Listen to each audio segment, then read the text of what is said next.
you ready?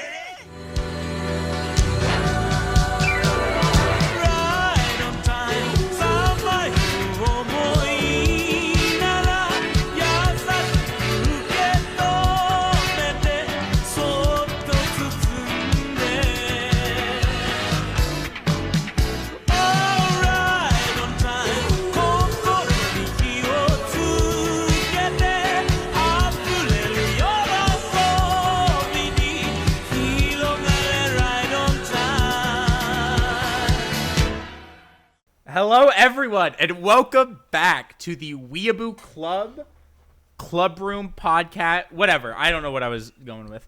Weekly 34. Is there anything I can say about the number 34? Let me look. If I look up 34, it is the number following 33 and preceding 35. Thank you, Wikipedia. Awesome insight there, Mr. Database Website, Wikipedia. A little bit of a spoiler for next week's episode. It will be weekly 35. Oh no, but what number does that precede? We'll have to go to Wikipedia for the answer. All right, that was a joke that we just did. Funny website. Okay. So, according to Bastion, thank you, Vindy, so much for pointing out the plot hole in the Santa Claus. The logistics of people not believing in Santa never made sense, even if the kids don't believe in him. Since he must, it's just Christmas movies. It is true. It is a real thing, but also, can I really say I care that much? I do want to talk about Apeberg. I didn't read his whole comment. But I did. It was helpful, and it's a mistake I've been making. But what do you want to say? No, I think he's wrong. How do you mean? Well, because he says you shouldn't generalize when talking about the prudishness of Western media, and then talks about the fucking French. Okay. And here's the thing. No. I'm actually not just going to be racist. I have a serious point, which is essentially that yes, in other maybe like certain European or even like South American countries, right? You could talk about how maybe there's less prudishness, right? Like you could bring up that. When Mexican Spider-Man comics were a thing, the first thing the artist did was give Gwen Stacy literally the world's biggest fucking dumpy. But I think the obvious counter argument to that is that a majority of Western media is made for English speaking languages. So like I'm not even just gonna say it's made in America because, but it is made for native English speakers and in English. And so I think it's fine to generalize most Western media by what English-speaking media follows, purely because not only is that like the majority of production-wise, but it's also the majority of viewership, right? So, like the problem isn't. I think that's exactly why you shouldn't do it. No, because the problem with the thing with the generalization is like obviously there's always going to be outliers to anything you do, and you can never say anything for certain. So when we're speaking in generals, outliers are obviously like. I mean, you could just say English-speaking like communities in that case. You don't have to use the term Western. But I think Western is helpful when we're specifically having the conversation of Eastern versus Western media. It's easier to split it up like that, and just sounds better. All right. Sad. No, well, I just think that, like, you know, that's like if I made, like, a general statement that, like, you know, like if I said, like, most people are, like, 5 feet and above, and someone's like, well, that generalization's wrong because some people aren't. It's like, yes, but that's the outlier, and like, you don't, a generalization isn't wrong because there are outliers to it, I think. That's just, like, I think a general like, idea. If generalization, like, erases important, like, cultures and subcultures, then I don't think that's good. I don't think we're erasing those subcultures because we didn't say that they didn't exist. We're just having a conversation outside of those. Like, what we're talking about... I mean, so you could say that we have a very American-based mindset, but that doesn't mean that what we said was wrong, and I also think that it doesn't mean that the way we phrased it was wrong. He gave us important information. Like, helpful. I thought it was neat. I didn't read it all, so I can't really comment on the information itself. Because I don't check the comments until we actually record. Generally. There are outliers. Sometimes I will check. All right. That was all the comments I had to respond to. Hold on, I'm still reading this comment. Go ahead. Well, I'm reading it quietly because I'm trying to read it.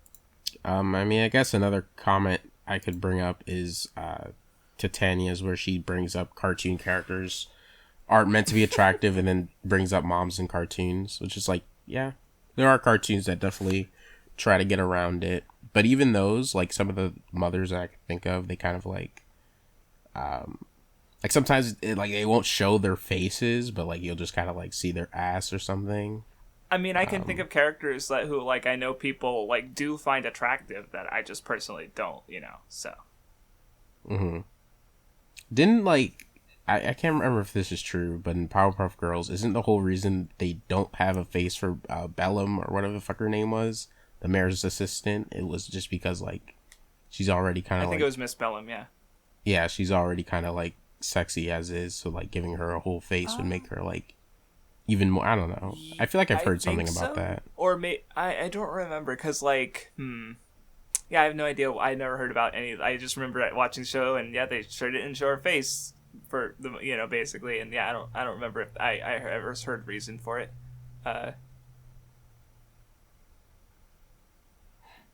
I do still think though that there are a lot of cases where Western cartoons like will have like sexuality to them, but like it's kind of obvious in the way they do it that they're not like supposed to do it, so it's like feels like it kind of has more workarounds to include it.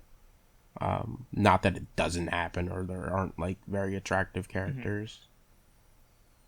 How's that reading going, Vindy? Oh, I finished it. I was letting y'all finish talking. Essentially, look, I do think that he's like right that the West isn't one homogenous cultural sphere. I thought we were done with that. Well, I was reading it, and now I have more to say about it.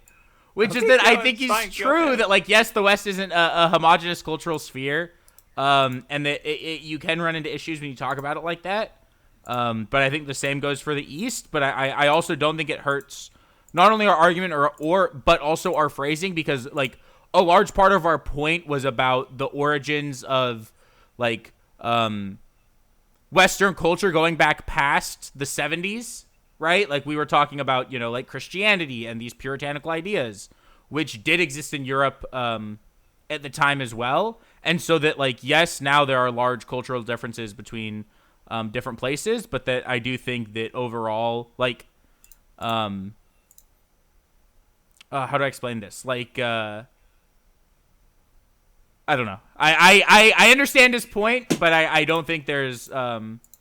I disagree with that you shouldn't generalize when talking about the prudishness of Western media, because I still think the overwhelming majority of Western media is prude, if that makes sense. Sad. Mm-hmm. So, Battle Stadium Dawn. Wait, there are more comments. Okay, go ahead then. I was done. Okay, well, Chokomoto X says he's glad Luna said it. Zendaya's ungodly mid, dog shit take, banned from commenting, unbelievable L that someone would actually write that and then press send. True. And then Kage asked if we can have a video of me discussing dumpies, maybe someday. That would be a funny video, so maybe. Yeah, I don't have any more comments, so if that was it from you, then we can move on. So the only one I had to respond to on Battle Stadium Dawn was Hobart mentioning that, because Trunks isn't. I didn't even realize that he was in the opening and not in the game. Like I was talking about Usopp, and then someone mentions he's unlockable, and I went, "Wait, there are unlockable characters?" Oh. So I looked up the list. So apparently, the unlockable characters are Majin Buu, Cell, Frieza, Trunks, then Nami, Usopp, Gaara, and Rock Lee. Wait, so there's no unlockable what One Piece? I'm hearing from this... No, Nami and Usopp. Oh. What I'm hearing from this is... Okay. There's gotta be a sequel Battle Stadium Dawn video where we install 100% save file? And play with more characters? That's what I just heard. Let us If know anyone in the happens to have a comments. Battle City, if or we that's could what just like you want. look up how to unlock. No, that would be Or maybe pain a in the ass. stream of it instead of a video. Let me Okay. know in chat, or not in chat. Holy fuck! In the comment section if that's something y'all would want to see. And then 2 different comments had the audacity to basically say the same thing, which is no Bleach, bad video game. Grow up. If anything, this is proof that Bleach never deserved to be a part of the Big 3. All right, and the Big 3 was always One Piece, Naruto, and Dragon Ball. All right, now It was worth it for the thumbnail. need Bleach cringers to get out. Yes, sir. All right, that's all I have to say about that. What was the topic again? Oh, the topic was basically just us talking Should about... you generalize when talking about Western media? All right, I'm gonna kill myself. Sad. Cuz doesn't like that. I'm a little saucy today. The topic was criticism and like online criticism in general. That's right. Because I thought Thank it you would for the be topic, nice. None. I'm sorry I forgot it. It's all right. You guys always forget my topics. Actually, just I actually True. didn't. I knew the topic, but I wanted to make the joke, and then Crafts was all quiet, so then I wanted you to say the topic because it was your topic. But I did forget it, but earlier today I looked it up. I was like, what is the topic? Because even when I suggest the topic, I never know until the day we record. So I like looked it up, and I was like, what is the topic today? So I knew what it was because I read it earlier today. But you know what I have to say in response to that? if you say who are you, I'm actually leaving the podcast. No, look at the chat. That's fucking funny. But yeah, I thought the criticism topic would be good because we haven't really done like a weekly that kind of gives a general idea of like who we are and how we think. So I thought it would On be the topic, right? a good topic. Okay. Who wants to start? I can. Okay. I got 3 words for you. The 50% rule. Oh, god damn it. No, I guess I'll be real about it. I think that like there can exist. Okay, I almost feel like the more time goes on, the more I hate all internet criticism because I think.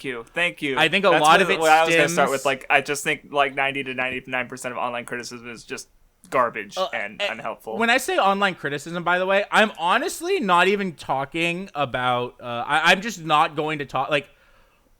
I'm just going to completely ignore people in YouTube comment sections or on Twitter, or just like people who like don't actually like do anything other than comment or just like make tweets, right? Like I'm mainly gonna be talking about people who like maybe make videos or have like more of a voice, purely because nobody cares what someone with 25 followers on Twitter has to say. I know someone could turn that around on me, but 99% of those people who just like tweet shit like are dumb. And so I think you can maybe take it down a couple for like people, because like also it's that I think that with online criticism, people making content about media are the ones who set the narratives and who most people follow. Yeah, a lot of people will parrot their opinions, and they kind of I almost feel like they kind of solidify the bad takes people are already having as being like a mainstay That's a good way thing. to put it, right? Because like you know, a lot of them aren't unique in what they're saying. Like Plague of Gripes didn't say the whole shit about Naruto the first or whatever. No, same But him with making- Supernatural Bleach video. Yeah, the old one. Yeah, but him making the so- video on it really solidified it, and like some series were lucky to not have that, which is interesting. Hearing Crafts bring up like Hunter x Hunter's Chimera Ant used to have like really bad takes, and like maybe if somebody got to that first and made like the only one I actually know of for sure, it was back in the PCP days with Nate, best guy ever, playing a Shonen Jump game with Beatrice, and it was just interesting hearing their contrasting opinions on Hunter x Hunter, because best guy ever had been reading the manga since like partway through Chimera Ant, and B had obviously like watched the anime like all at once after it had ended, and so she thought Chimera Ant was like some of the best anime she'd ever seen, and best guy was like, it's okay. Right, because like he was reading it as it came out over the course of several years, 10 chapters at a time, because Togashi, and where she just watched the anime, right? So I mean I'm certain that, because I don't think Hunter x Hunter got the renown it did until like a few years after the 2011 anime had aired, and then it was people were starting to look at it again and go like, damn, this is actually pretty fucking good, right? So I'm sure there's dog shit takes about Chimera Ant arc, and I know like some of them, like the narration's bad is a common one. I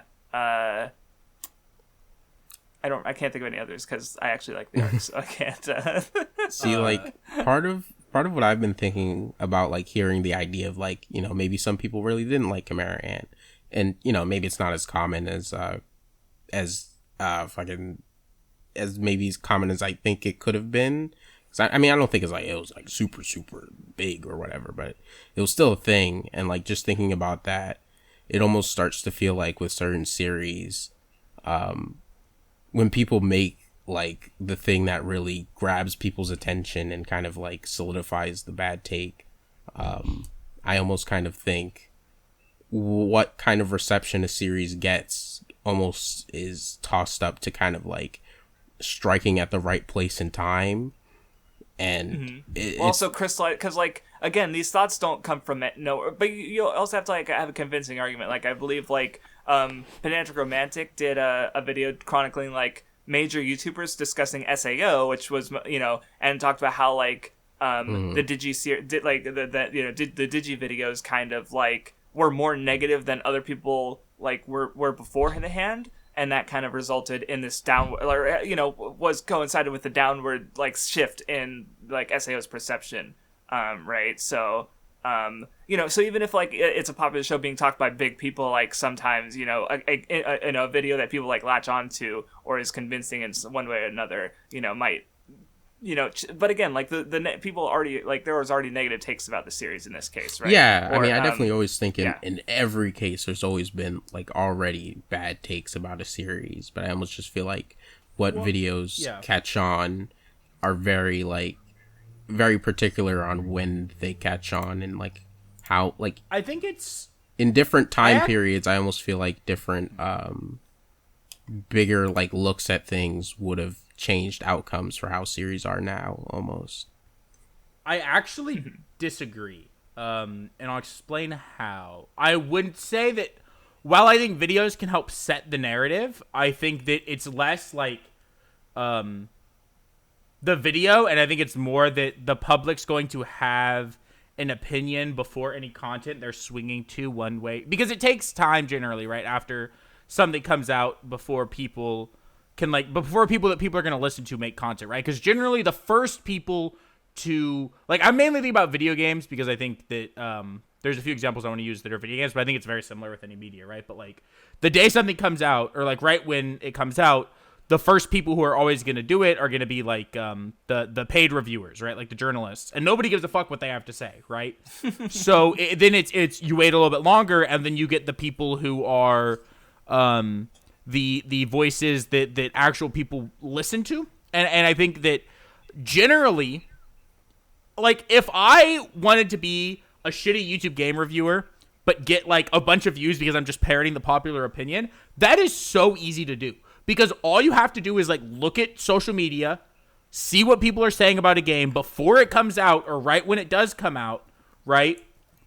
And generally it's very hard to change that narrative a lot of times that people will have decided about something. So, and I don't think that necessarily, you know, YouTube critics do this, but if your opinion lines up, or maybe you lean it a little bit more towards like that popular opinion, that's going to be what explodes, right? Because people will go to videos looking for validation, right? And it's not even validation of their opinions, but like the one I'm thinking of, because I want to go on a whole little rant about it in a minute. And I know I've ranted about this game enough, but I saw something again today that pissed me the fuck off. Is Last of Us 2. Because people decided that game was bad before it came out based on leaks that, like, the thing about those Last of Us leaks that people don't understand is 90% of the shit in it was just fucking false, right? But people set a narrative for the game based on these leaks. And so then because they set it based on these leaks, it's never changed, and it's always just what people say is like the whatever, right? Like that's the narrative, and that's what's being pushed. And so part of the problem with that is that, like, you know, if I if two videos came out, right, like 3 weeks after Last of Us 2 came out, or a week or 2 weeks after Last of Us 2 came out, right? Enough time for a YouTube reviewer to play the game, write their script, edit it, and then like put it up, right? If there's one that's going to be really positive to the game, like say it's two YouTubers of like the same size, right? the one who's going to be positive to the game, his video is not going to do as well. It's going to get like a bunch of dislikes. He'd be really controversial. People are just going to throw away his takes. And then the guy who doesn't like the game, he's going to get a bunch of views. He's going to get a bunch more like positive interaction on his video. His video is probably going to be bigger, right? I think that's just like how but then that video starts getting bigger, and then it goes outside of the sphere of the people who are commenting on the game day one, and then now because that's the bigger video, it's what sets the topic, if that makes sense, right? So I think it starts with like people deciding, because so many people just decide how they feel about something before like they play it or don't even play it, right? And they just decide that, you know, oh, this is bad because of X, right? And so I think that like that's a large part of the issue. I also think that like the second biggest problem is just that people do not understand storytelling. I remember talking about that on some of like our streams and stuff, where it's just like the amount of people who like understand storytelling is fairly small, and it's in video game communities it's even more absent than normal. I think because like there's so much focus in gameplay, video game discussion of like, you know, the gameplay. Right. Yeah. Which I think doesn't always necessarily like understand like add factor in storytelling or even how gameplay and storytelling work together all the time. But I do think that the like general discussion on game mechanics is pretty good. I think generally like there are a bunch of YouTubers that I know of that I think when they discuss game mechanics, they do it like they're not amazing, but I think they do a pretty good job. Right. Like they can accurately talk about a game's mechanics and why that person either feels they work or don't work, right? They can talk about the systems and how they intertwine, or maybe how they're flawed. I think that that's a place that has a much better field of discussion than storytelling, where it feels like most people follow the line of like, there is a good way and a bad way to do things, and if it is not the good way, then it is inherently bad. And refuse to meet stories on its own terms, or just can't even like dissect what those stories are accurately saying. So, like, okay, I guess this whole time I'll do the fucking the little Last of Us 2 I wanted to go. So I keep seeing people act like Last of Us 2 is a game where the central theme is like about like killing is bad and revenge isn't good, right? But there's literally a scene, and I'm not going to say, like, super spoilers, but there's a scene near the end of the game that is one of the most important scenes in the game for multiple characters, where a character says that they talking about another time where they killed hundreds of people, that they would do it again because they stand by their reasons for doing it. And it's seen as, like, in some ways, like, the fact that they said that is, like, good. In a way, like, it's hard to explain without going into spoilers, but like, it's not seen as like he's a terrible person for killing hundreds of people. So you cannot then turn around and say that the game says killing is bad, because there's literally a scene that actively is the opposite of that, right? So like, anyone who says that either didn't play the game or fundamentally just does not understand storytelling. It's one of the two. And that's like common across so many games, so many things. Or even just like people using the wrong like words or not understanding, like not even within Last of Us, just like storytelling in general. And I mean, it exists a lot in anime. I think it's even worse in games, because people will just like act like story's not a big deal, or just like say like, oh, the story's meh, and it's like you don't even like actually discuss the story or what, you know, the story might be trying to say, or everything like that. But I do think that like the actual like legitimate discussion of like storytelling is just so bad online, because it's so based around like this idea. It's one of two ways, right? It's either everything is entirely 200% subjective and it has zero like there's no real way to critique it, or it's the opposite side where there is a set correct and wrong way to do things, and then they determine that these things are inherently good always and these things are inherently bad always. No, yeah, there's definitely a general like literacy problem where people think they understand more about media than they do, and then like, you know, like people who talk about video game stories, but they don't actually understand storytelling. Or one area I try to be very, you know, more conscious of and have talked about quite a bit in my videos and outside of my videos is just like, you know, I talk about Japanese media. Japanese media comes from Japan. Japan has some, you know, notable cultural differences from, you know, what I'm used to as an American. So I try to be like, hey, these are kind of important. Maybe we should think about this and how it affect, like explains certain things about the media that, just looking at it from a purely, English speaking or Western lens doesn't adequately answer, right? Like Naruto, people say, oh, he's Ninja Jesus. No, he's not. He's Ninja Buddha. Get your shit together. Buddha is not an equivalent to Jesus because he's also like a religious holy figure. And don't let that fucking like the whole joke in the manga that is about Buddha and Jesus living together, the slice of life manga, what was it called? Saint Young Men, is like they're different. They're not the same person. They are different people. That is the joke. That is what the humor rests on. That they have these two very different like religious and cultural like backgrounds and are living together and are homies. I think even like a very small thing with Naruto that people don't take into account when they're talking about the series, since it's a cultural difference, is Naruto having blonde hair in the first place and Kishimoto giving it to him because he's supposed to be like more like he's not supposed to be a traditional ninja, like it's part of his design and like his intention to be loud and to be not ninja like. Yeah, and there's also even other things you can look into that, right? Like at the very beginning, it's very like like Naruto is a delinquent, right? And even though Naruto doesn't dye his hair, a lot of times blonde hair is seen as is like delinquent just in and of itself, because in Japan, right, you dye your hair blonde, which is especially for younger people, right? That's generally not allowed in school, so you're breaking school rules or right. Yeah, like in Bleach, Ichigo is kind like he's not like he's not a bad kid. He's a good student. He just happens to get in fights a lot, and his hair is naturally not black, so he's seen as a delinquent because he just doesn't fit in. Right, whereas Luffy toes the line because he has black hair. That's why he's just like Kamala Harris. All right, you need to be stopped. But I was gonna say, since you mentioned Naruto, I was gonna mention like how that's an interesting contrast. Well, because like the as far as I understand, the generic ninja name, who I say generic because he's like is a like, and also like the actual I don't know if it's a fictional character, real person, is like a notable like ninja, but Sasuke Sarutobi. And where did his name show up in Naruto? The first leader of the village, Sarutobi Hiruzen, and Sasuke, the genius, perfect, the ideal ninja, who's as a rival to Naruto, who's the offbeat and unorthodox ninja, right? Like, so you can see more, and like you'd recognize that, and like there's a million cultural things that we can bring up, and I've brought up in videos like the Kill la Kill one I just put up, or the Monster Hunter one I did before that. So it's like it's just like.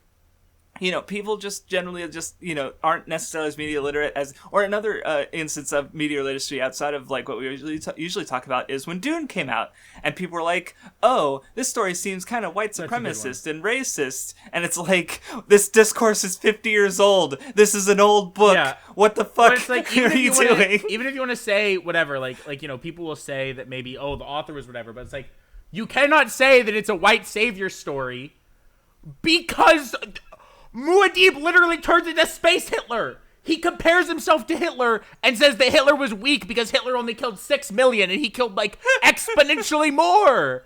And in the entire plot of the book, for 90% of it, he sees this idea as being this like massive thing is a bad thing. Like he actively sees it as not good that he has this role and he's trying to stop it. And that's like this core part of the Dune story is when he realizes that he's in too deep and he has too much because Dune is honestly like a story in some ways about how like having a lot of natural charisma can be a punishment, right? Because he like is like the main character of the entire story is trying to stop the jihad from happening. He is trying to stop this like fated purpose is what it's described as a lot, where he knows that he has like this thing coming up that he he knows that he essentially is going to be the leader for this terrible movement that's going to kill all these people, and he doesn't want that because he's not a bad guy. But the problem is he has so much natural charisma that he like actually can't stop it. And so he has to come to terms, or like there's a point where it's like he just realizes it's boomed, and no matter what he does,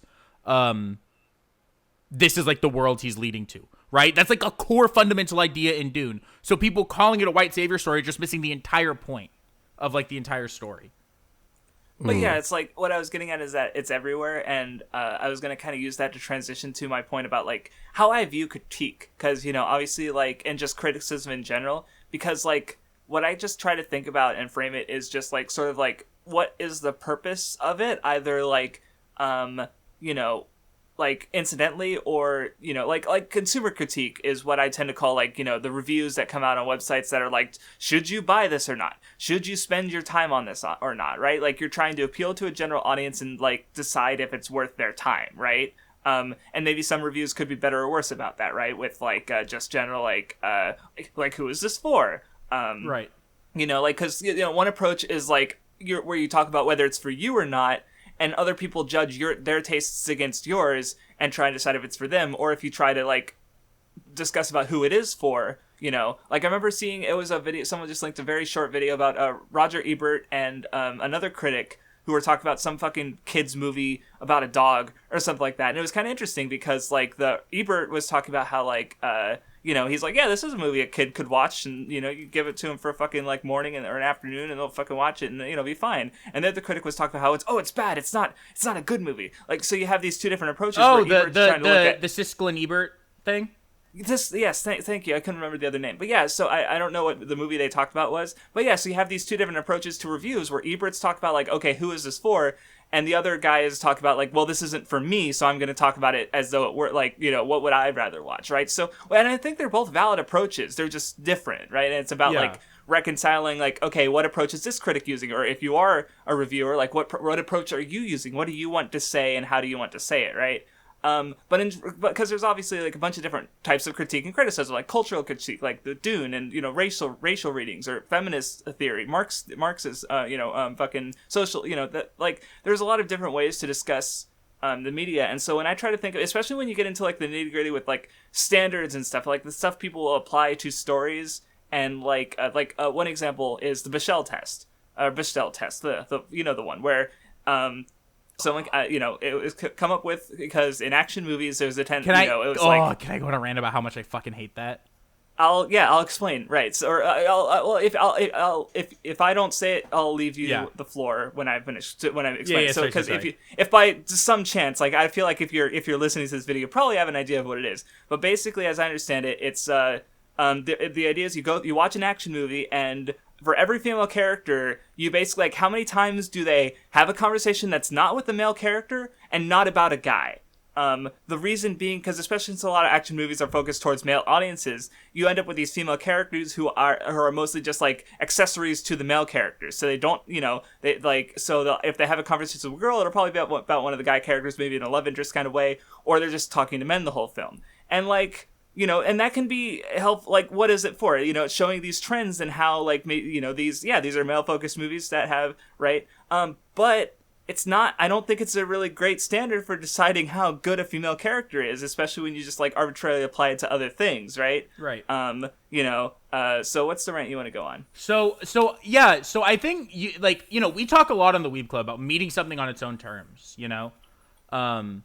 and like meeting a piece of media on its own terms, and that includes, I think, the lens you choose to look at it through, right? Crafts and I, for example, talked about it when we talked about Squid Game, how people love to only look at the political or economic message of Squid Game, which is there, right? And it is important, right? Yeah, but of course. Can't ignore the characters and how they relate to that, right? And I think the problem is people will choose this lens, and they're like, I'm only going to look at this through this one lens, instead of like taking it and like, I think that the best way to use it is to use Marxist analysis and use feminist analysis and use, racial analysis, and you inspect a piece of media with all of these as tools to fully, like, kind of get everything that something might be saying, right? Right, like that's kind of how I view the more literary analysis, which is what I talk about a lot with the themes and the conflicts and stuff. I try to think of that as a good like foundation for the other theories, because like if you start out with this good basic understanding of what the story is doing on its own terms, you won't be overly limited by like the things like the Bechdel test, where you're focusing on a story in a way that the story isn't necessarily like helped by. I was going to give an example, but you want to finish? Yeah. So because I really hate this fucking test, because I feel like there's a few reasons I don't like it, right? One of them is, and like, I'm just going to say this, and yes, it's a generalization, but I stand by my statement earlier about outliers. But not just that, it's about like the demographic of the media, right? So an action movie like John Wick is largely marketed towards the 18 to 20 to probably 18 to 36 male demographic, right? That is who that movie is for. So if no two female characters have a conversation that is not about a man in that movie, it's fine. Because the movie is people who go, like, that movie wants to be about Keanu Reeves killing people in awesome ways, right? That's what that movie's about. It doesn't need, like, by trying to force a certain lens on it or try to look at it through a way that the movie is not trying to be, that, like, you're actively not meeting the movie, not only not meeting on its terms, but you're, like, forcing the movie to try to be something it isn't, right? Now, I think that test has, like, there would be a very good place for that test if there was a movie that was very much about maybe, like if you had a movie that was about, like, very feminist ideals, right? And a movie that was intentionally trying to, or was maybe promoting itself as a feminist movie, and then it failed that test. That's a very good argument you could make. Or what I was thinking is just, like, kind of the movie it was designed for, where it is just a probably not that good action movie where the females are just accessories to the men and not, like, you know, doing anything, or like they're just, or like, you know, I don't know, like that, you know, I could see it being done in annoying ways, but that doesn't necessarily mean the test is super, like, helpful on its own, right? It's just a way to think about media. Like, what I was going to bring up, the example I was going to mention was, and it's not a movie, but here's a series where I'm pretty sure there's 3 notable female characters, and I swear to God, I don't think they ever have a conversation with any of each other, like, because they're all kind of separate. Ashito no Joe, which the 3 characters being Sachi, who's like a little girl who hangs out with a bunch of other kids, Noriko, who just kind of works at a store, and then Shiraki motherfucking Yoko, who is one of the best female characters I've ever seen. She is phenomenal. And yeah, I don't think she ever talks to another girl. Or, you know, like, it, but, so yeah, Ashita no Joe fails the Bechdel test, but, like, that has no bearing on how good its female characters are, right? Like, it's just, so it's not, you know, and it's not really helpful. So like, you know, it's harder for me to contrive instances where it is helpful, where then, like, think of it times when it actually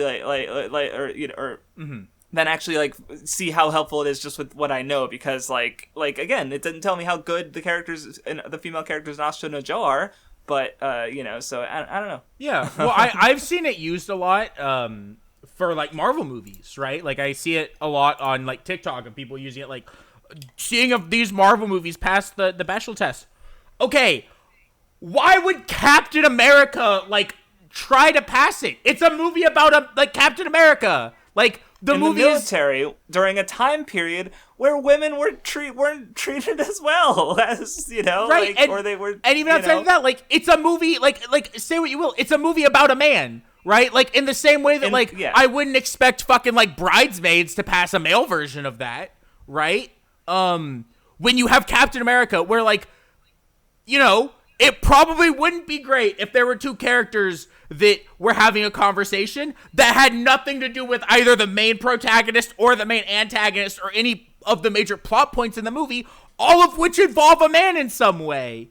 So, like, yes, the movie doesn't pass the test, but that's not a problem with the movie. It reminds me as well where, like, people get so forced on, like, these certain things, and this might be a little unrelated, but I don't think I've talked about this at the Weeb Club yet, and it's just the silliest thing I've ever seen. Where I saw this thing where, like, Kristen Dunst was upset about the Raimi trilogy because she's like, Tobey Maguire made more money than me and we were co-stars, so I should have made as much. The movie's called Spider-Man, not Spider-Man and Mary Jane. You didn't have to put on the latex suit and jump around. Yeah, and he's like, of course, like, he made more money than you. By far more He's scenes. Spider-Man. And that's, like, how the Bechdel test comes off to me, where it's like, yeah, I think that test kind of just sounds like a really bad test to apply to anything, just because it's like you're so many different things you can take that out of context with and apply it to and make it seem bad when it's not. Like, it just seems really lazy to use, honestly, as like a and in general I kind of see that with way of looking at a piece of media. No, yeah, I did. But like another example like that in fact you edited like 90% of a video is character development and how people talk about it, where like characters need to grow and change over the course of their story, or it doesn't fill this standard that has been decided. When again, or as I explained in the video, I don't really think that's a fucking interesting way to talk about characters when there's other ways that a story can go that involve like the character, Gatchaman crowds. The character doesn't change, and that's the point. Or, where a character changes in a negative way, or a character, Spike, he doesn't change at all, and the story ends badly for him. What do you know? Right? So it's just like, and that's not to say like I don't know, these standards can't be helpful, especially like for, just like audience interest. Like, people do like characters to grow and change, so maybe you should think about that. Like, what's the arc of your story, right? Like, but it's just like, I think just super, again, being super beholden to it, it just isn't good, really. I definitely think when it comes to the character development thing, it is a very good thing to have the story change and evolve over time. But obviously, like, if you've experienced any story, you know that the story can fundamentally change in some way without the character developing. Like, a new character comes in and introduces in this new dynamic to see, like, I'm reading Urusei Yatsura right now, and a lot of like the changes to the story come in with a new character rather than like a character changing. Mm-hmm. Like, right. There's this character whose name is Mendo, and he's like the main character Ataru, but except like he's like the main character, except he has a twist on him where he's rich, and because he's rich, he kind of like, and he's also more handsome than Ataru is. So those things like hide the core of his being like Ataru, because Ataru is like a pervert. But because he's rich and more handsome, a lot of the girls and the characters don't notice that he's like Ataru. Over time, it changes a little bit where more people realize, like, yeah, at the core, he's just like Ataru. But I do think him coming and changed the story, and it made things more entertaining. And I really like how Ataru interacts with him, and it had nothing to do with Ataru changing in any way. And it's just like there's a lot of things that can, change the story without it having to have a character change in any way. Right. And I think like, as far as that, like, having these differing stories, like, cause I guess going back to the character development thing, and like, why do people think about that? Or another one, show don't tell. And I think the reason is because like, people take a writing class, or they look up how to write, and they see here's a bunch of things to do, and then they think, this is what makes good stories. And there's the trap. Because, what things like trying to, like, websites trying to help you write aren't necessarily about, like, good stories necessarily. They're more about, like, successful stories. Like, they're looking, like, what do editors look for? What will get you published, right? Like, there's a very, like, specific system there my main point being that writing is different from reading. Like, what we do on the Weeb Club, we do not write stories. We read into stories. We are looking at them after the fact. So, like how to write, and if a piece of media follows the guidelines established in how to write, doesn't fucking matter, because it's already out there. It's already out in the world. You can't go back and like, wow, this publisher fucked up. This story doesn't have character development. I sure hope someone got fired for that blunder. No, that's not how it fucking works. And I think especially if you want to foster an environment where you can have a lot of varied stories, you want to look at stories that do different things, because especially if they're like, interesting or noteworthy or, something, right? Like, because, having limited standards that are, often I feel like, and again, there's a difference between like if your preferences happen to fall in line with these standards, there's nothing wrong with that. I guess I'm just saying, like, try and keep those in mind as preferences rather than trying to like not everything has to be for you. You can that's not my thing. You can just say that. You can it's not a problem. You can just say that something's not really your thing. If you're being paid to talk about it, I'm fucking sorry. And I do not look forward to the day when I get something on the backlog builder and I have to fucking do a vlog about it, and I just fucking hated it and I don't want to fucking talk about it. Hasn't happened yet, but one day. Yeah, I do think the big thing that a lot of people out there are really struggle doing is just recognizing that something can be good without you necessarily liking it. Like, you can see like this is doing good things and interesting things, and it's fulfilling its own goals without you having to like it. Right. And I'm sure we all have examples of things that we recognize, like, hey, there's some neat things here.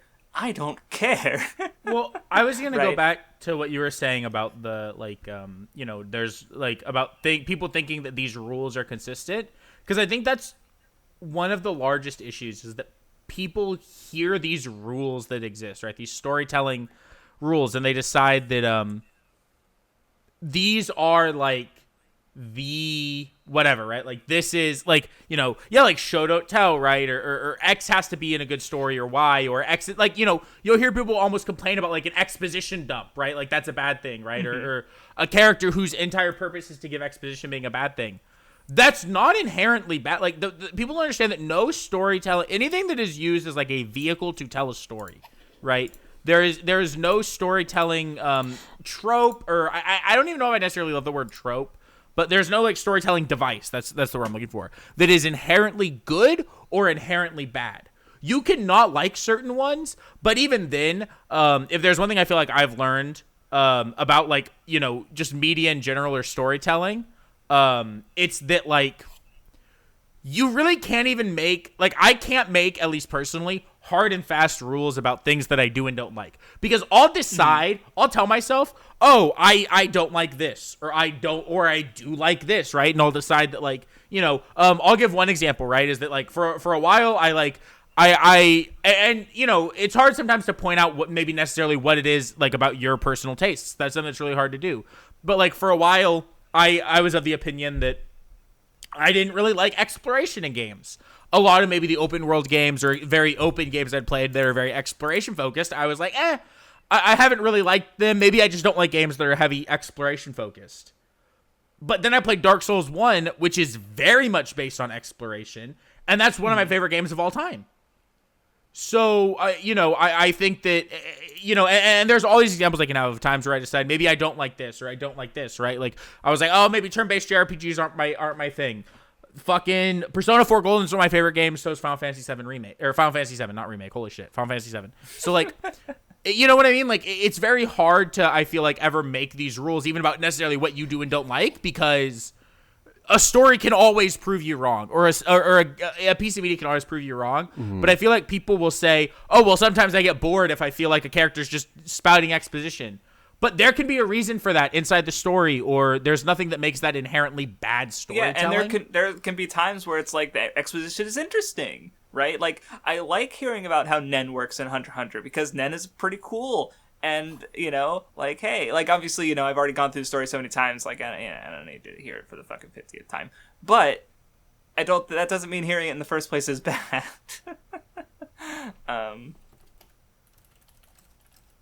Yeah. Right. And I think that's one of the biggest problems people have with storytelling.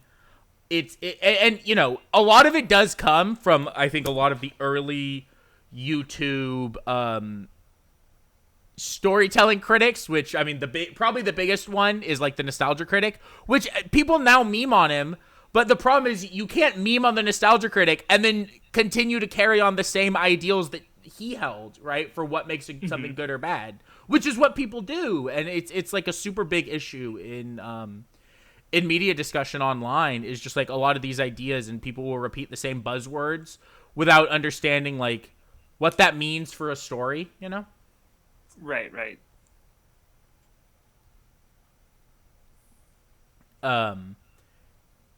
Yeah, so I don't know. I also think another thing I want to talk about, that I know we've talked about this before. I don't know if it's on the Weeb Club, but like, maybe off, is like this idea that like it's much easier to like something and explain why than to explain why you don't like something.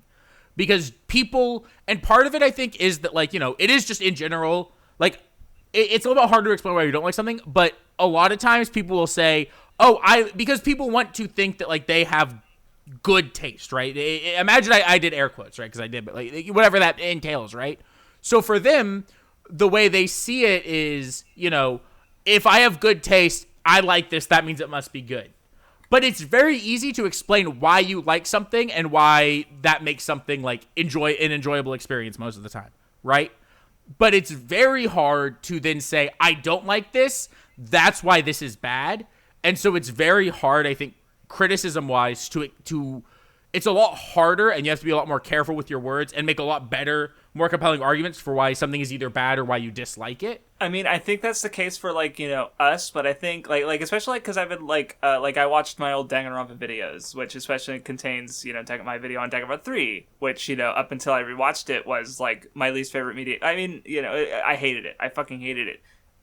It's not that hard. You just have to, like, be very disingenuous and bad faith and not, let's say, like, either say things that aren't actually a problem and act like they're a problem, or just, like, oh, this character has no characterization, and explain their characterization as if it's bad. That's what I mean is it's hard to be good about that. Okay, yeah, no, that there, I'm just specifying because I was thinking about, like, yeah, I see what you're trying to say, because we try to be good with what we say, right, and meaningful, and, like, not stupid. Any Joe Schmo can make a video about their favorite video game or their favorite anime and explain why they love it and make it sound good. And as long as they're not, you know, falling into certain traps like throwing things under the bus. No, it's definitely, like, people can say positive things about it and in a shitty way too, right? Like, throw things under the bus. But if they're not doing that and you're just talking about the thing and just the thing, it's a lot easier to have good critique of something that is positive critique than negative critique, because a lot of time negative critique does come down to like a characterization thing or bringing up these rules that aren't actually rules for telling a story and saying this is how it is, right? So, you know, oh well, this character was just an exposition dump and that's bad, so the exposition was lazy and that made the story bad.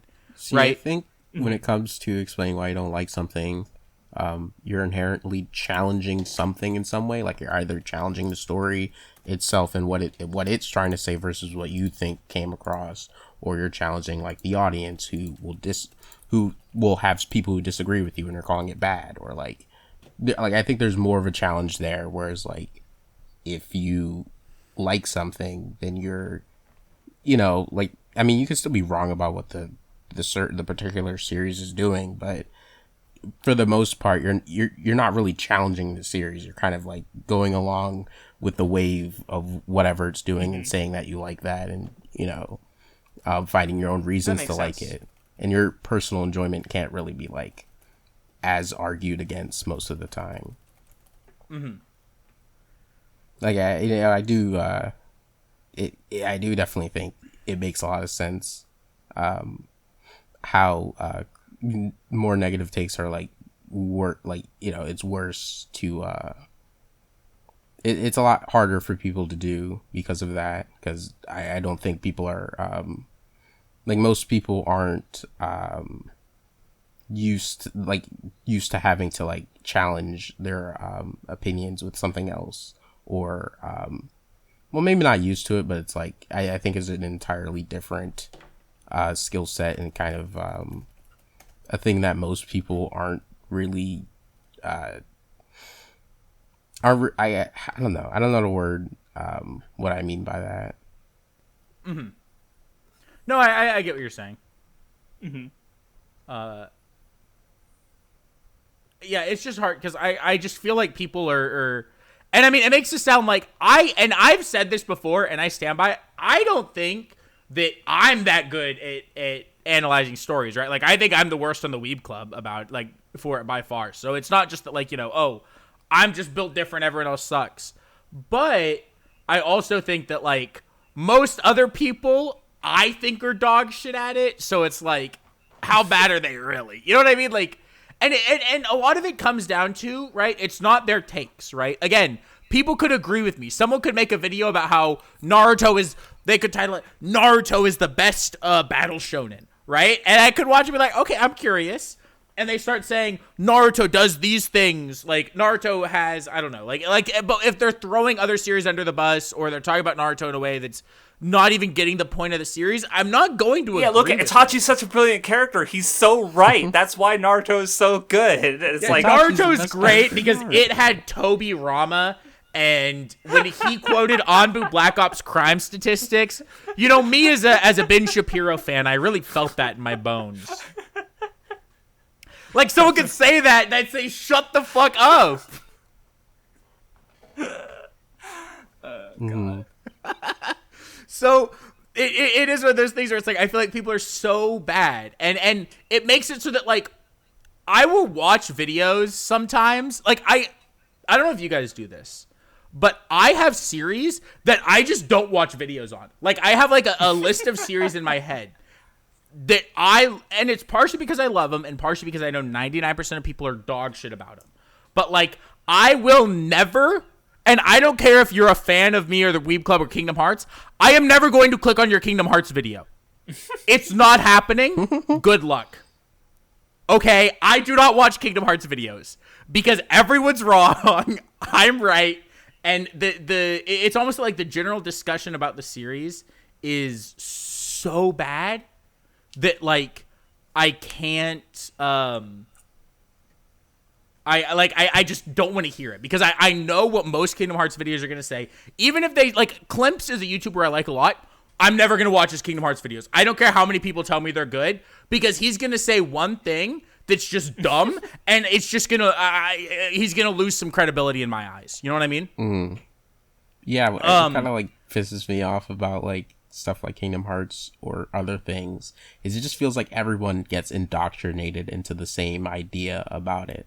Like I saw like Mewtwo King playing Kingdom Hearts recently and he just got into it and he's already saying the thing that everybody says about it being confusing and he's only played like up to I don't even think he's finished 2 when I saw that.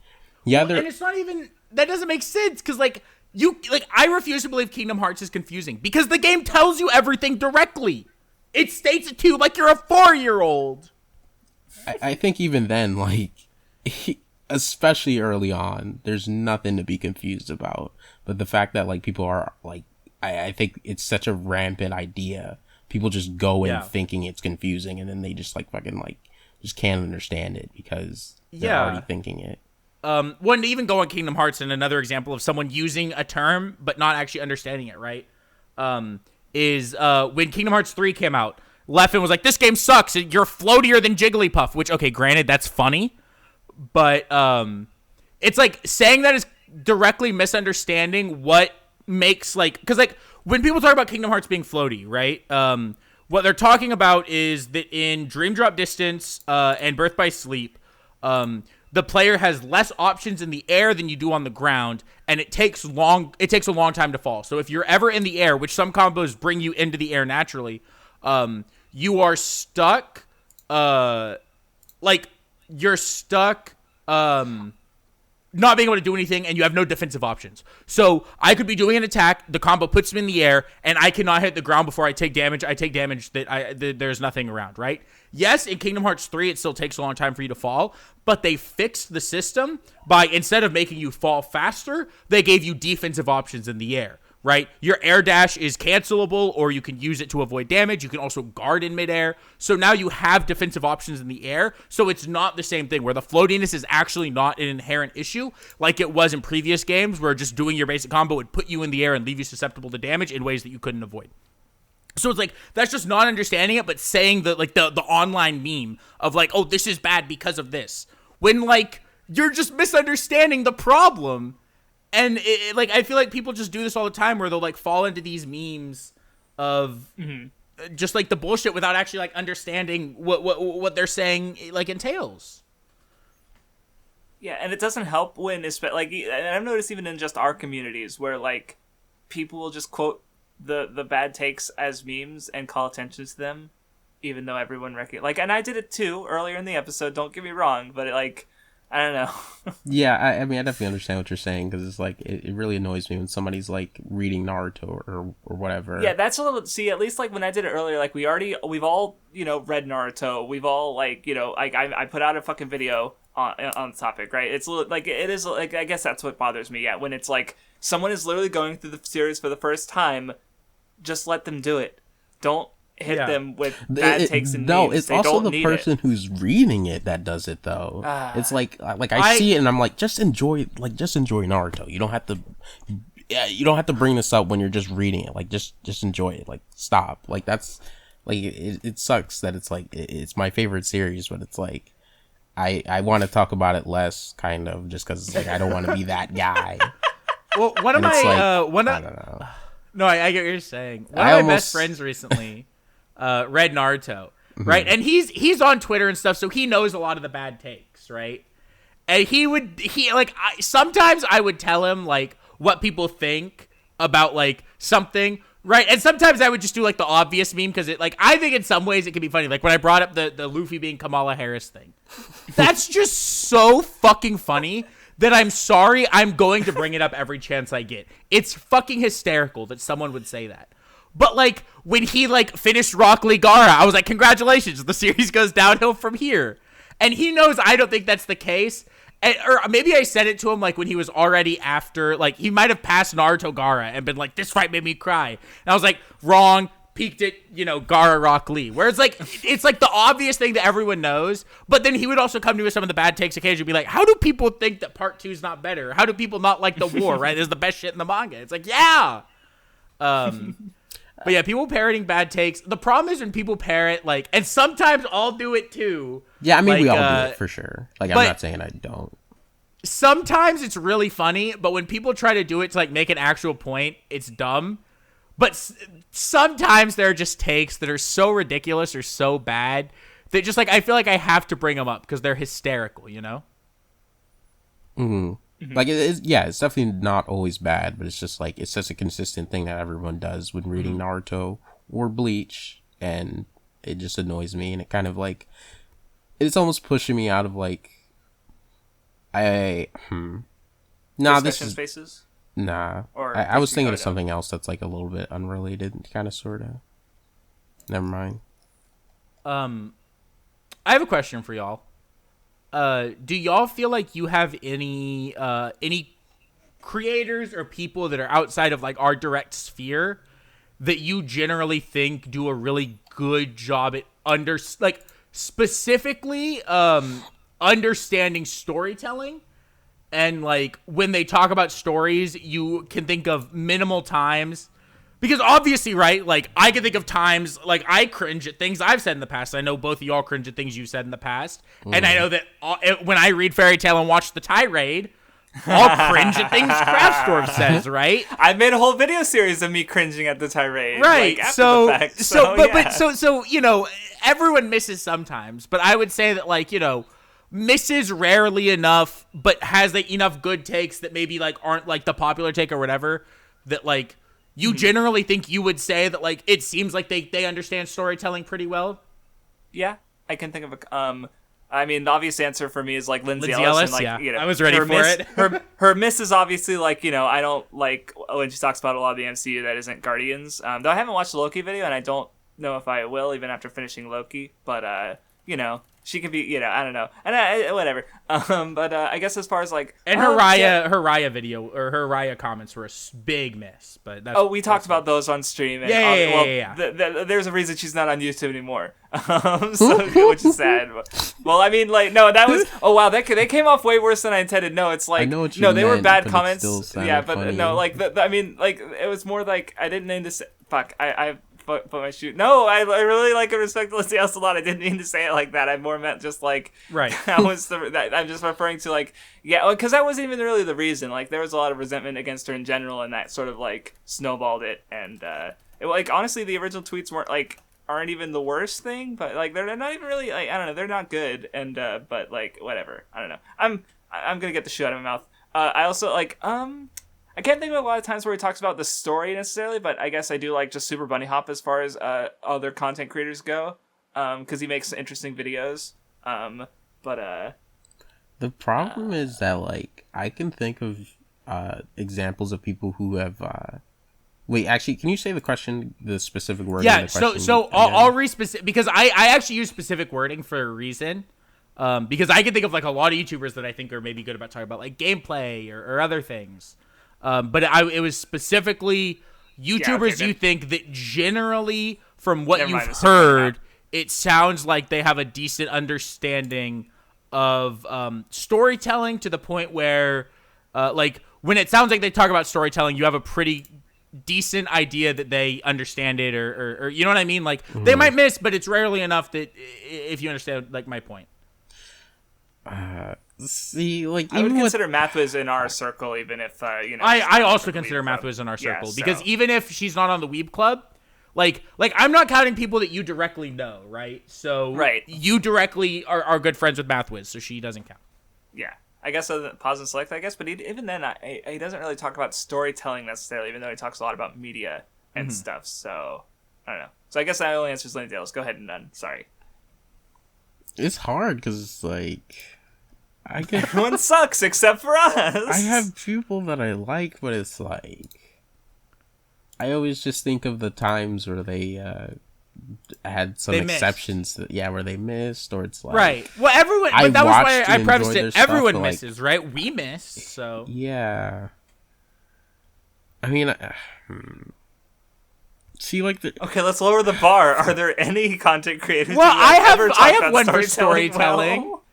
Because I think Matthew Matosis is pretty good about it from everything I think Matthew, sometimes they didn't say the N-word enough in BioShock Infinite. Matosis? No, that's a phenomenal point. The man is spitting with that.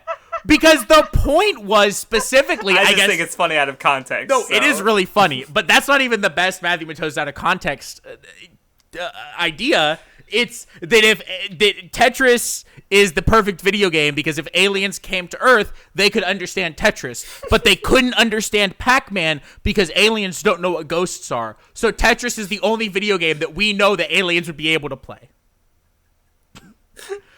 And I'm specifically throwing this in because of his Last of Us 2 video, because he spat so hard, and I think part of what Matthew Matosis does that makes his videos really good for this is he waits. Right? Like his Breath of the Wild video came out like over a year or 2 years after Breath of the Wild came out. So there was more than enough time for not only his the thoughts immediate to crystallize, not only the immediate discussion to settle, but also his thoughts to crystallize. But I'm also pretty sure he doesn't watch any other like YouTuber because he doesn't want to get their perspective. Like he doesn't want to get their he doesn't want to get their germs or get their, you know what I mean?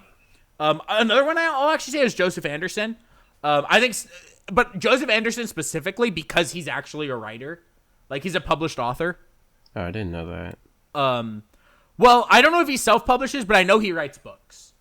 So yeah, I know his avatar. Right? He's still got the dragon, right? Yeah, that's like the cover from one of his books, I think. Yeah. So.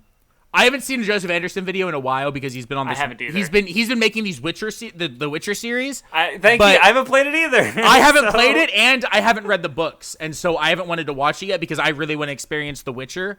So I haven't watched his Witcher series yet, but I do think a lot of the times he can have pretty good takes. He has his misses, like when he's basically when he talks about horror games, he misses super hard, and then I think he'll also miss a lot, or he'll miss occasionally. Sometimes, like, I think his original Fallout 4 video was kind of a miss, but he made later Fallout 4 videos that I think did a really good job at, like, kind of being more fair to the game while also, like, still being critical of it. So I think Joseph Anderson actually does a pretty good job as well. Mm-hmm. But I only watched the video like fucking 2 years ago or some shit, or a year or two ago. But Action Button, how do you think he talks about storytelling? Oh, I completely forgot. I think thought he's of phenomenal. Him, but I actually thought Vindy would bring him up, so I wasn't going to bring him up. It was only a year ago. I think he's phenomenal. But, I think he's the best critic online, like better than any of us. Okay, I just haven't played any of the games he talks about. And I want to before I actually play I know. Okay, yeah, have you played Doom? No. Okay, well, Doom, you don't look. No, let's not pretend. I want to have played the games before I watch the videos. Excuse me, even if it's just fucking Doom. Sorry. I did watch the Doom one without playing Doom, so. I think he does a really good job as a critic. And part of the reason for that is because if you notice, there's a lot of times I think a very good through line for this, just like with Joseph Anderson, he worked in the games industry, right? So he's very good about like his Cyberpunk review, and I haven't finished it yet, but when he talks about certain aspects of Cyberpunk, he did a very good job. He did a very good job at like talking about crunch, right? And talking about how both, it's a part of the industry. That doesn't mean it's good, but and viewing the game outside of like that. His last video did a really good job at discussing like the idea of story-based games. I think that he does a really good job at understanding these stories and talking about them really well. Mm-hmm. And he's the only person I know who's made a Cyberpunk video and said that the best part of Cyberpunk was the story and the and like the structure of the game, right? Not the actual moment-to-moment gameplay was the part he didn't like. So like I think he does a really good job. I think he's super sick. I actually rewatched his Tokimeki Memorial video recently. It's so good. Yeah, like I just rewatched it, and it's already something that's like, I can rewatch that in the future easily. And it's 6 hours long, so... Yeah. In case anyone hasn't heard of it. Yeah, he's... Because his Cyberpunk video, I was worried about because I liked Cyberpunk a lot, and I know a lot of people didn't. But after that Cyberpunk video, he's someone that, like... He's got, like, the thing I give to certain, like, authors or, like, creators that I like generally, like, media creators, right? Where, like, with Oda or with, you know... Horikoshi or whatever, where I give them a pass if I don't immediately love something, where like I will give you the pass, I will wait to see how everything plays out because I trust that you have a brain. You're on the right side of the 50% rule. I'll put it like that. But yes, oh god. But since you mentioned like he's an insider, right? Like and that kind of goes back to what I was saying at the start, where like with me and like because with criticism is like, oh, is it helpful? What I mean by that is, like, I think at the end of the day, like, yeah, consumer critique helps us, like, decide what is worth our time and money, right? But I think in regards to more, like, the critical stuff that's more in regards to how stories, like, are read and stuff, like, I think that's most helpful to creators, right?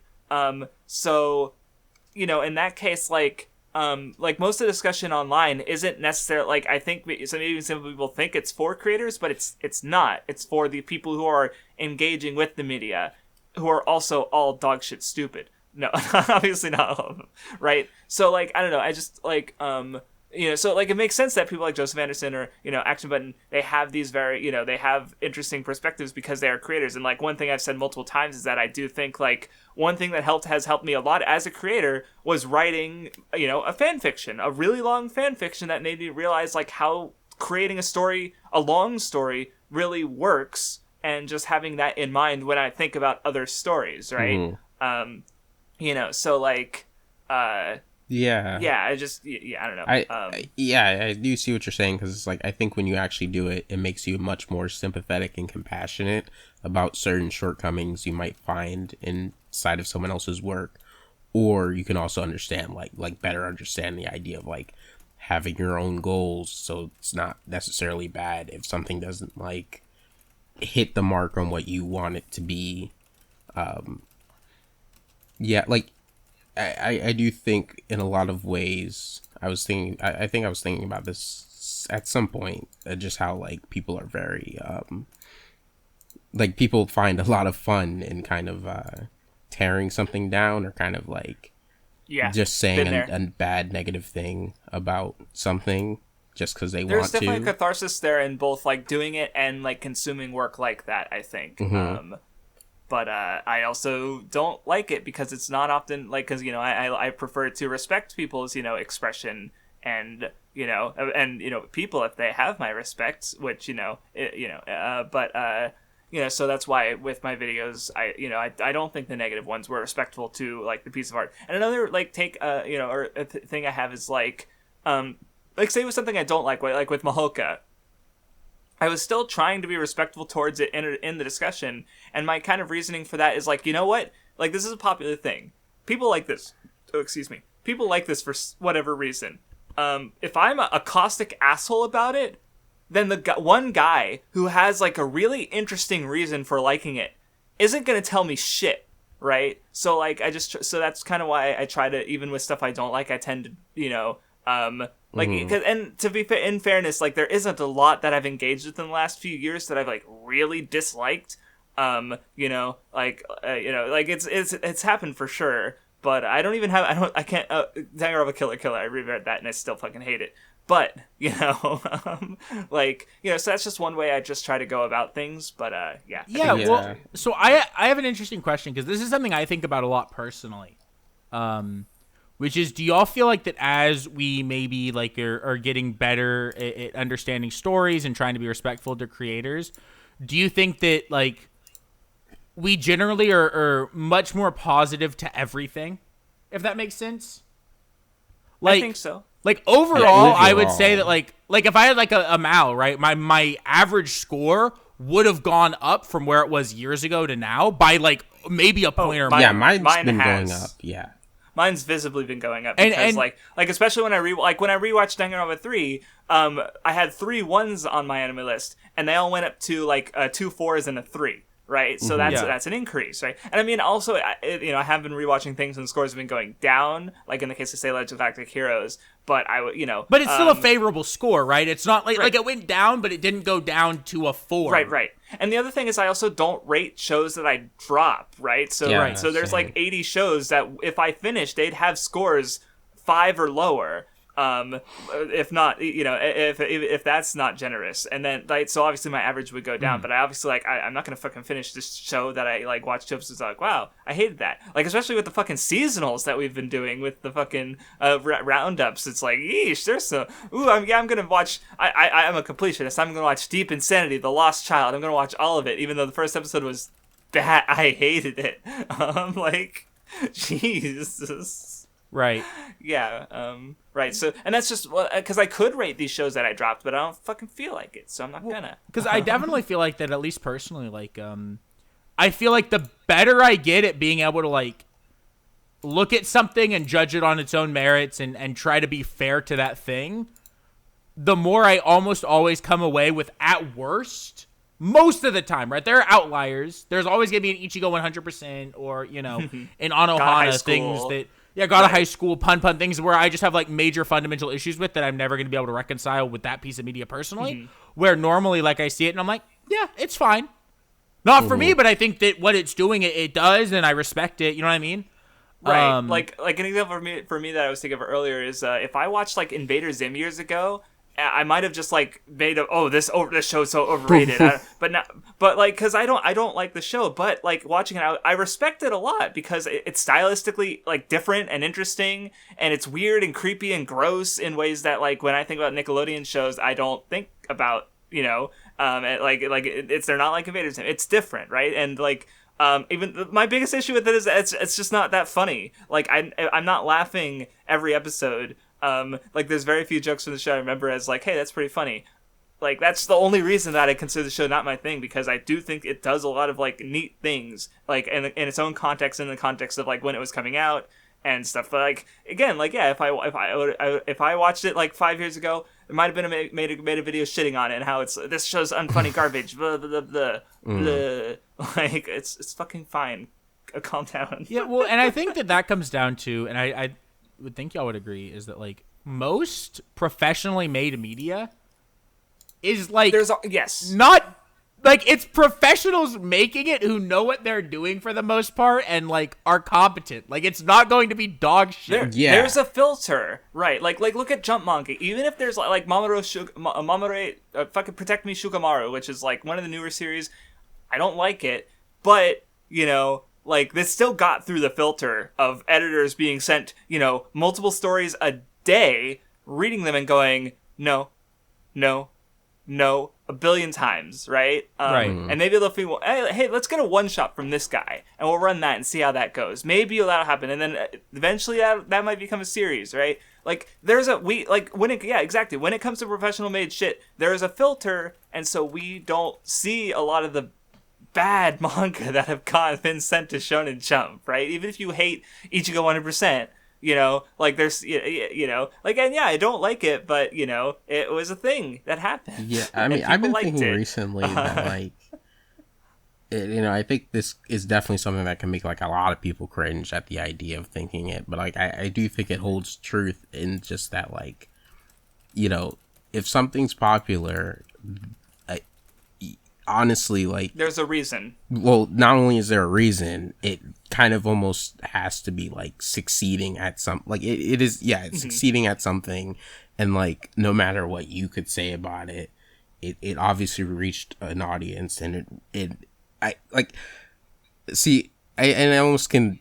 There's just two ways that I can go with this, where I can just say like that kind of just means that it is good. Like I don't have to say that it is. I don't know. It's a complicated way of. No, I think I know what you're trying to say. I don't know if I want to go that far with it. Well, what I have to say in 'Cause you kinda response is also is read Blue Period. Because there's literally a part, because I've caught up to the manga, and there's literally a part where Oh my god, this guy. where the guy with the braids is talking with the Yatura, and one thing he mentions about is how, like, yeah, there are different metrics of success, right? Like, there's technical skill, and yeah, if a famous artist who's gotten a lot of money is still succeeding at something, right? Even if you don't like their paintings, right? You know, so in that and I think especially when it comes to, like, you know, art versus, you know, capitalism, like, I believe there's Lindsay Ellis mentioned it, I think, in the Whole Plate episode on Marxist theory with the Transformers movies, about how there was a critique, a critic who mentioned how, like, they thought that capitalism is kind of, like, doesn't work because, you know, all art made under capitalism is ultimately meant to, like, he was very negative about the idea of art in a capitalist system, where obviously a lot of the art we engage with and connect with and, you know, deeply is made, like, money is part, like, you know, Kishimoto wasn't making Naruto in his basement as a hobby, right? Right. It was his job, right? Well, the problem with a take like that. I mean, obviously, like, yeah, I mean, like, this is like an academic source, and, you know, obviously, it's an old, decades old thing as well, you know. So go ahead. But the problem with something like that is just that, like, if you're, like, in the world we live in, you cannot make art without on some level bending into capitalism, especially when you talk about an animated medium, because it costs fucking a shit ton of money to make something. You know what I mean? I mean, there's ways to, you know, like, you know, it doesn't have to be an anime, right? Like, there's other ways you can express yourself and stuff, but yeah, you know, but then like, you're, if you want to survive off of it, yeah, you kind of, well, it's not even like, just that. It's like, then you're cutting down on your artistic, like, expression, right? Because there are things you can only do in the medium of animation, right? Or there are things you can only do. So, like, if, like, you know, it's a complex topic. I think yeah, is what and the takeaway should be. maybe that's a topic for another weekly, actually. But whatever. Yeah, sorry. But you know, yeah. Anyway, I feel like we've kind of run out the criticism though, because unless that you guys have. Well, more we're to also say. going for a while. I think we should probably just go, especially when we got a new seasonal. We got a great show, fantasy show. It starts with the letter O. It's that's right, Osama. Wait, no, we're not talking about. Okay, I haven't never even mind. seen it yet. I don't watch anime, but it's Orient. Never mind. More like orient yourself towards the door and walk out. More like potentially racist name. I'm sorry. Hello? It's okay if it's spoken by a Japanese person. I don't It's think like, that. I don't. Are think you going to say that black people can't rap with the N-word? Is that where you going with this? Got his ass. Maybe. Fucking in If 4K. you've never gone grocery shopping at a Walgreens, can you really say the N-word?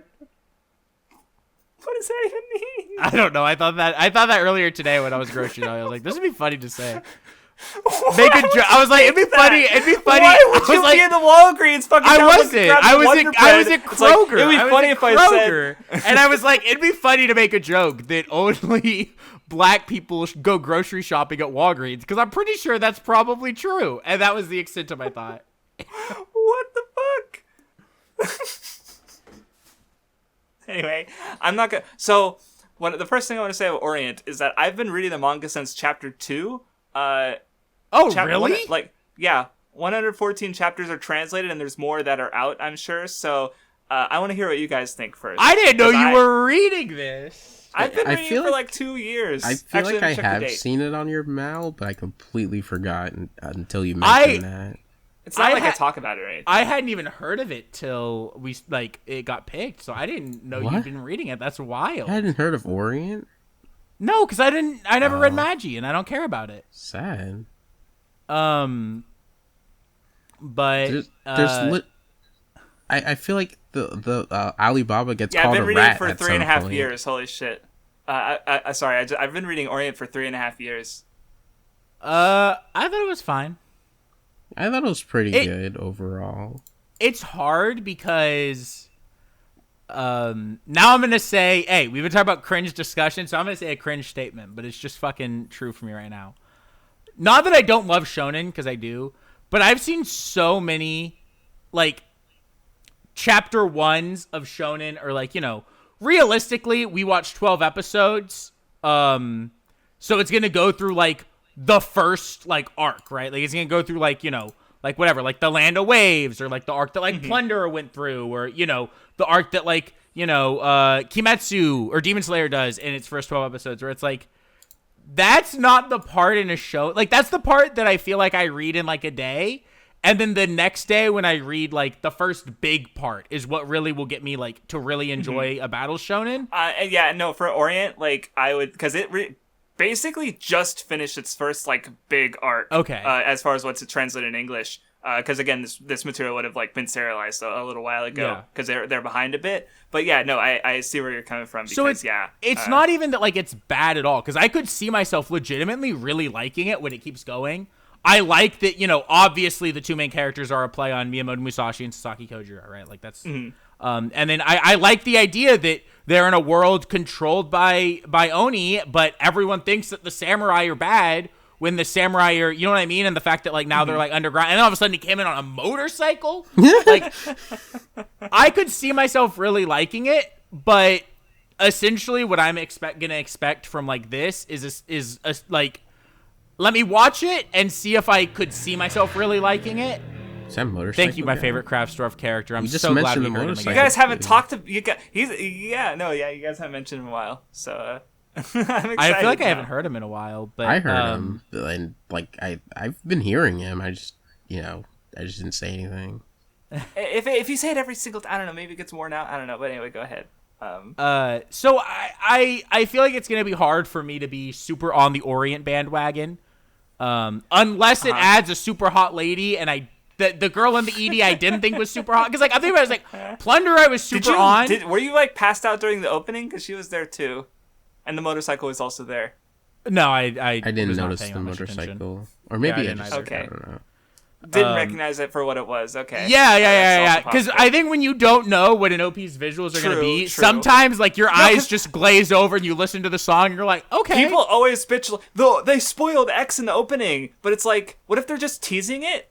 Because, like, hey, you will see it, and it's like, what the fuck's up to that? I want to see what's happening. So maybe you don't recognize what is a spoiler if you haven't read the fucking series. We had two people here who watched the opening and didn't even know there was a motorcycle in the show till it showed up. Like, I hate the take so much that people complain about openings spoiling things, because it's like, because you've read it, so you recognize it. But other people aren't gonna know. But everybody like talks about an opening spoiling something, and I bet that's more likely to spoil people. It's more likely to spoil something than the opening. An example I can think of is that guy being Death Gun in the SAO2 opening. I didn't know he was Death Gun, even though I watched that opening a bunch of times before the reveal. Like, I don't know. Yeah, I agree. But.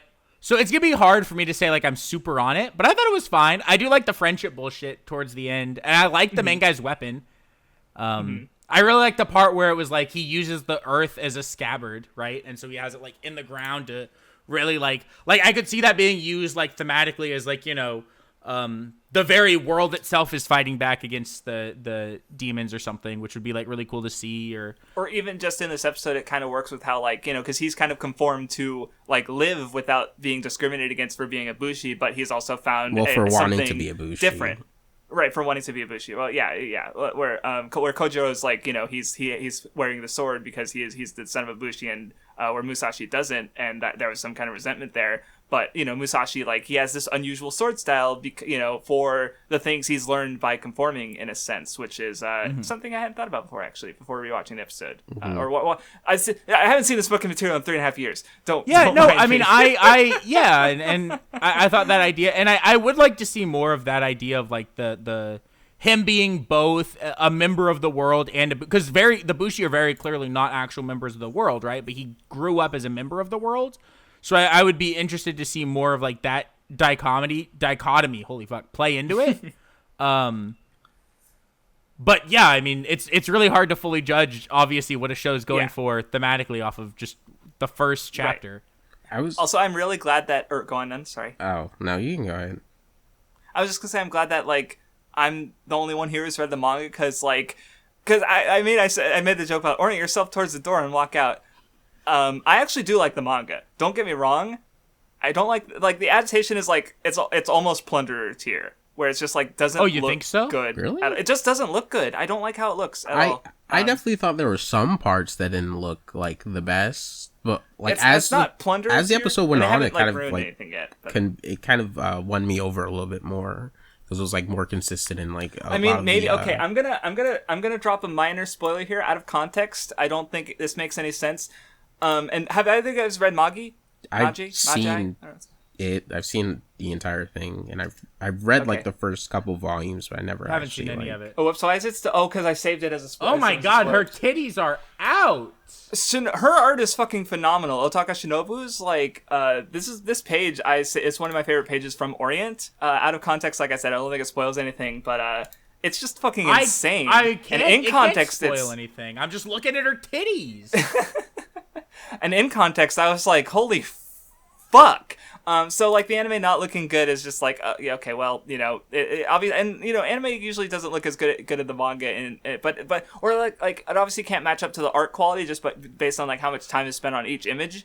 But you know, if it's like maybe I'm just like spoiled by shit like Jujutsu Kaisen looking like really good, right? Where Orient comes out, it's just kind of like average. I'm just for material I've already read, right, and I know I can just reread. I'm just kind of like, okay.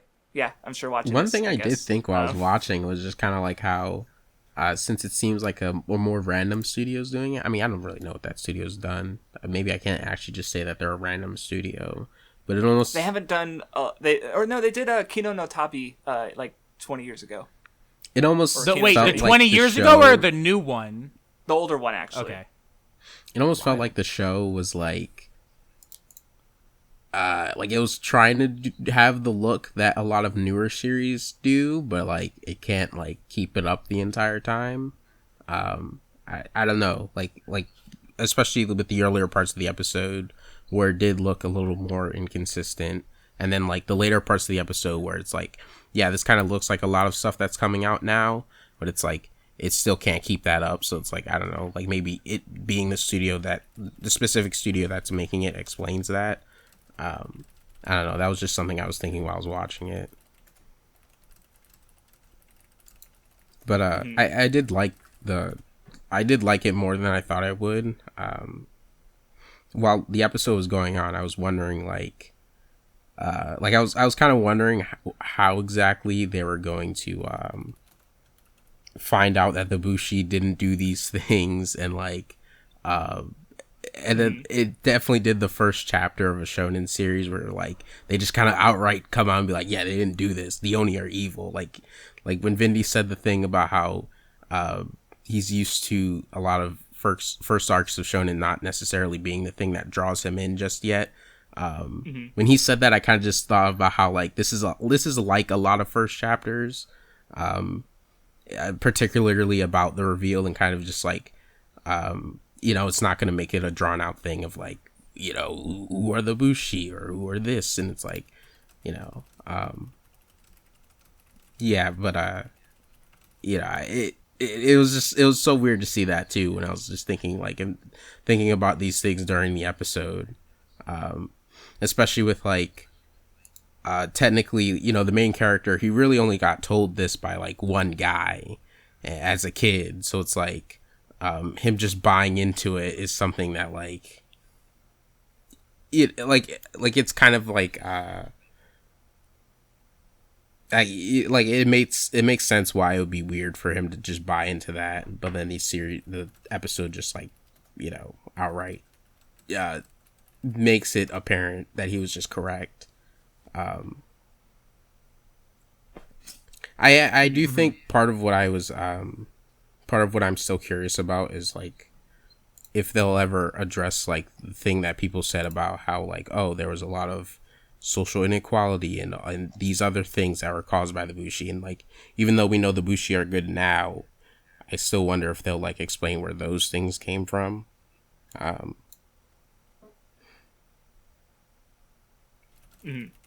Yeah.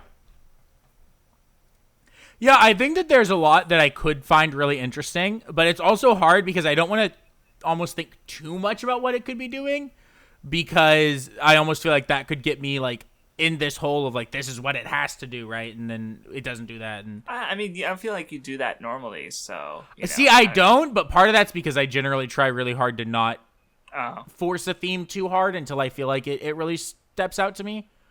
And obviously, like I'm just trying to like not. Right, because you obviously probably know at least somewhat what it's going for. I'm like in that mode where like like I was just talking about like what last episode where like on the One Piece Nen show and Matt would say like, oh, this is like this, and I'd be like, like just because I can't fucking say anything.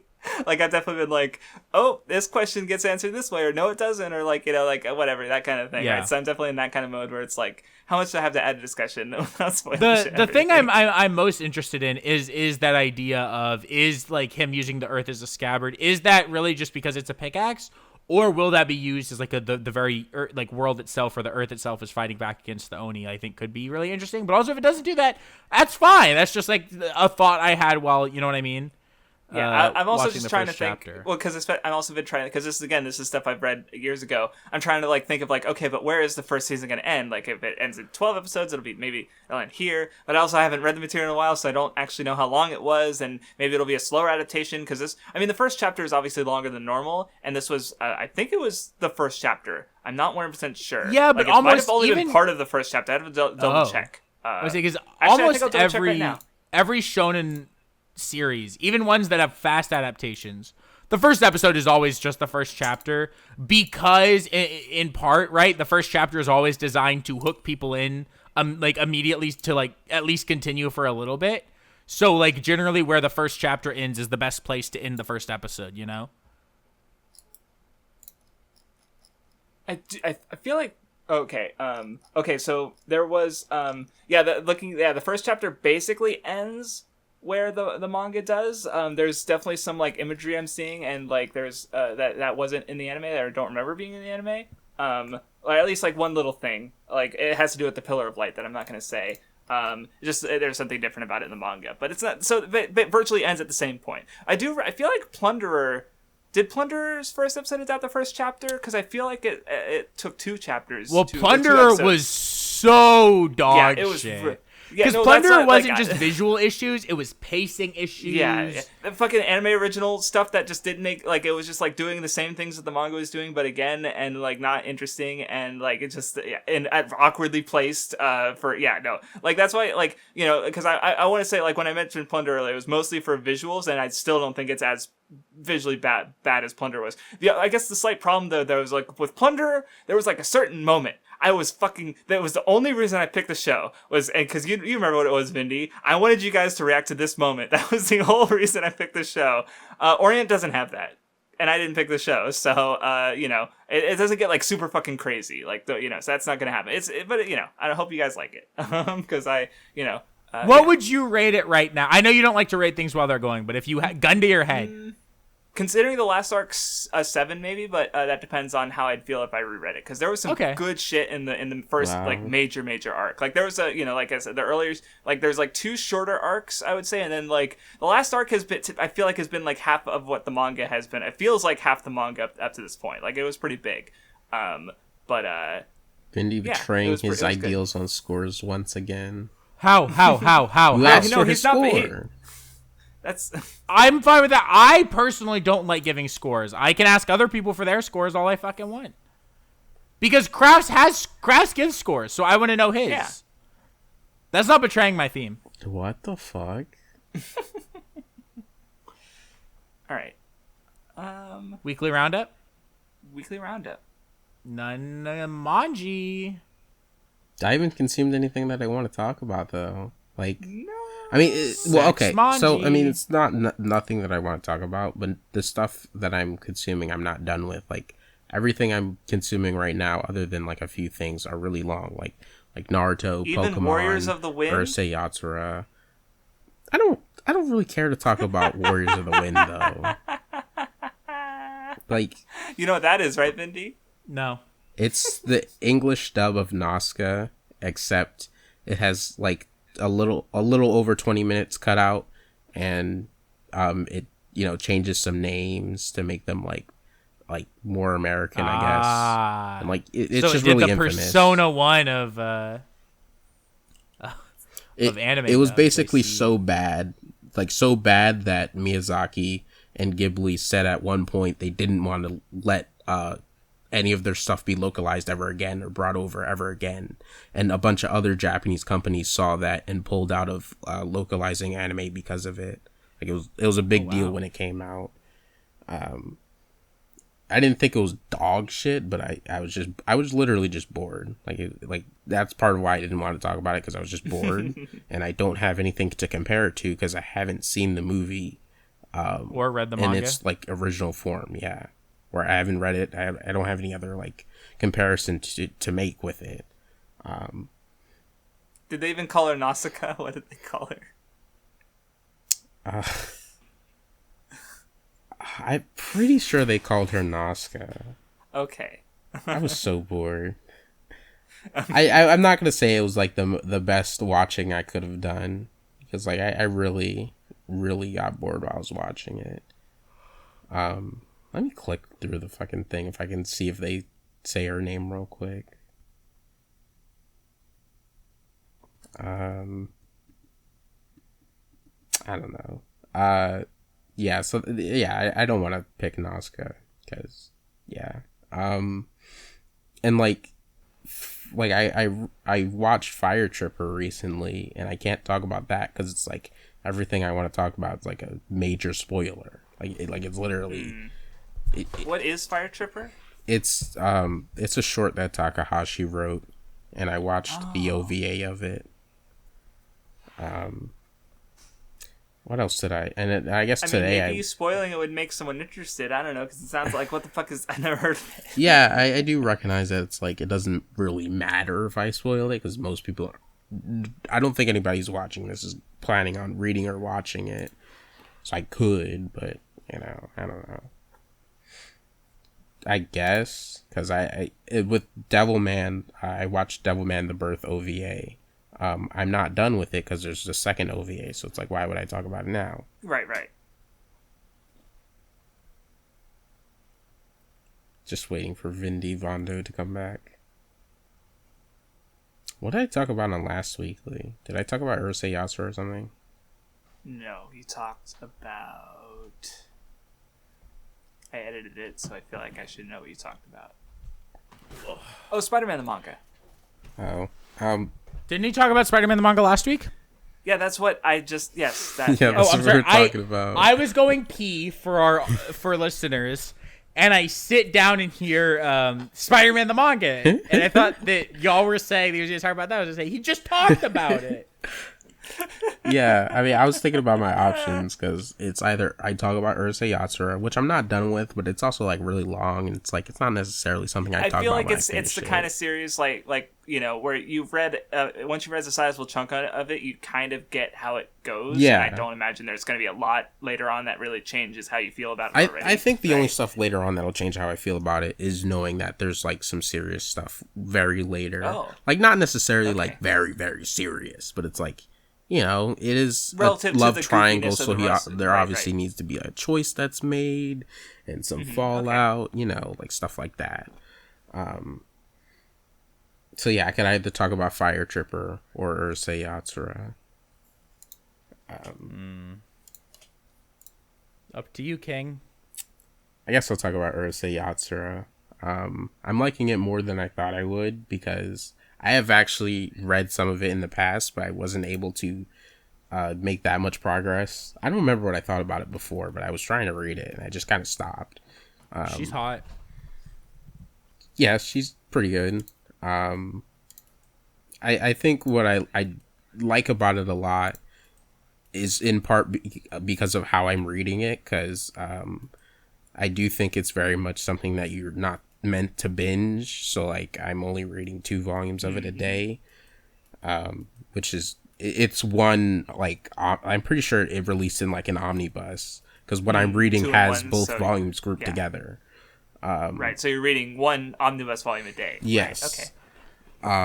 And I do kind of really enjoy having like a little piece of it every day, because when you don't take it as like this overarching story in a sense, like not that it doesn't have carryover and like an overarching narrative going on, but like it's very much like, what's this random thing that they're gonna do in this chapter, like, and like not every chapter matters a lot of them, well, like a lot, like there are plenty of chapters that aren't like significant but still really enjoyable. So like it's kind of cool to have that because I don't usually read stuff like that. And I guess what I like about it is like I like that I really like how the characters kind of like they have this one very clear side to them, but like there's always this like different part of them that's like very different than what you expected, I guess.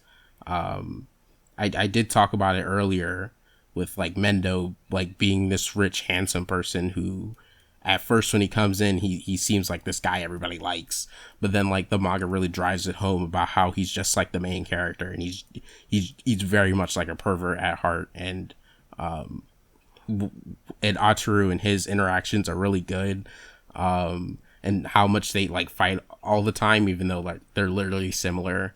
I also like how he just kind of generally changed like the love triangle dynamic, because with Ataru and Ataru, then there's Shinobu, who is the other girl that isn't Lum, that currently Ataru still wants to be with Shinobu, but now Shinobu's kind of more interested in Mendo, even though for the longest time she was like the most faithful. Like she was faithful to Ataru, but eventually she got kind of tired of him, and like he just changed the dynamic because now she's like Shinobu is into Mendo, and like and part of the reason why she's into him is because like she's tired of dealing with Ataru, but she still likes jerks. Like Mendo is still a jerk, and he's still a pervert. I was gonna make a joke about how she smelled the money and was like, "Ooh." I mean, it's partially that he's more handsome than Ataru. Like that's like she does have that little bit of like shallowness that a lot of the characters have in some capacity, except for Lum. Lum's the only character who's like just very clearly not actually shallow in some kind of way. Yeah, I mean, you could describe her as pure. She did whatchamacallit, initially come to the planet to destroy it and to fucking like based. Yeah, like their race was coming to like, if what happens in the first chapter is essentially Ataru is in a competition with her, and if he doesn't win, that they're gonna just take over the planet and like fuck over everything. But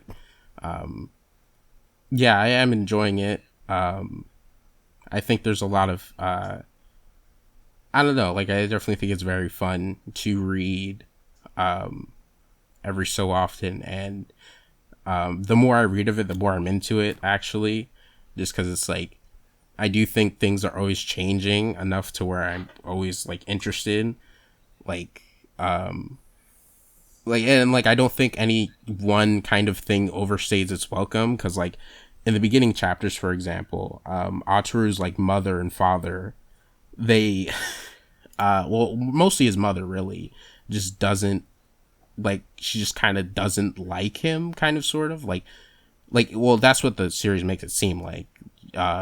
Like she at one point literally says she wishes he wasn't born, and she keeps saying that. But over time, they kind of just like let that go as like a gag, and instead, like, we do know that she does actually care about him, but they do other things like now the thing with her is like she actually used to be like Ataru, kind of sort of. Ataru is still like way more of a pervert and like way beyond what she was, but like it does make a point of how like she at one point even now is like him, where like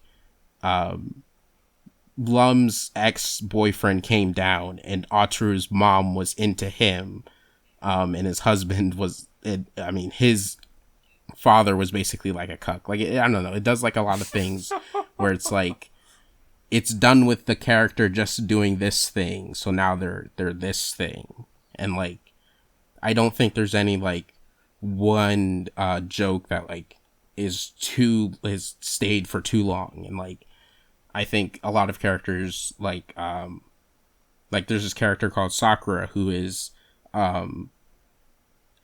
she's the daughter of this like monk priest guy that Ataru knows, and instead of just being like also doing exorcism stuff now. She's like at his school being the nurse. So it's like, I do enjoy it. And I think over the course of the series, Atsuru's become more likable.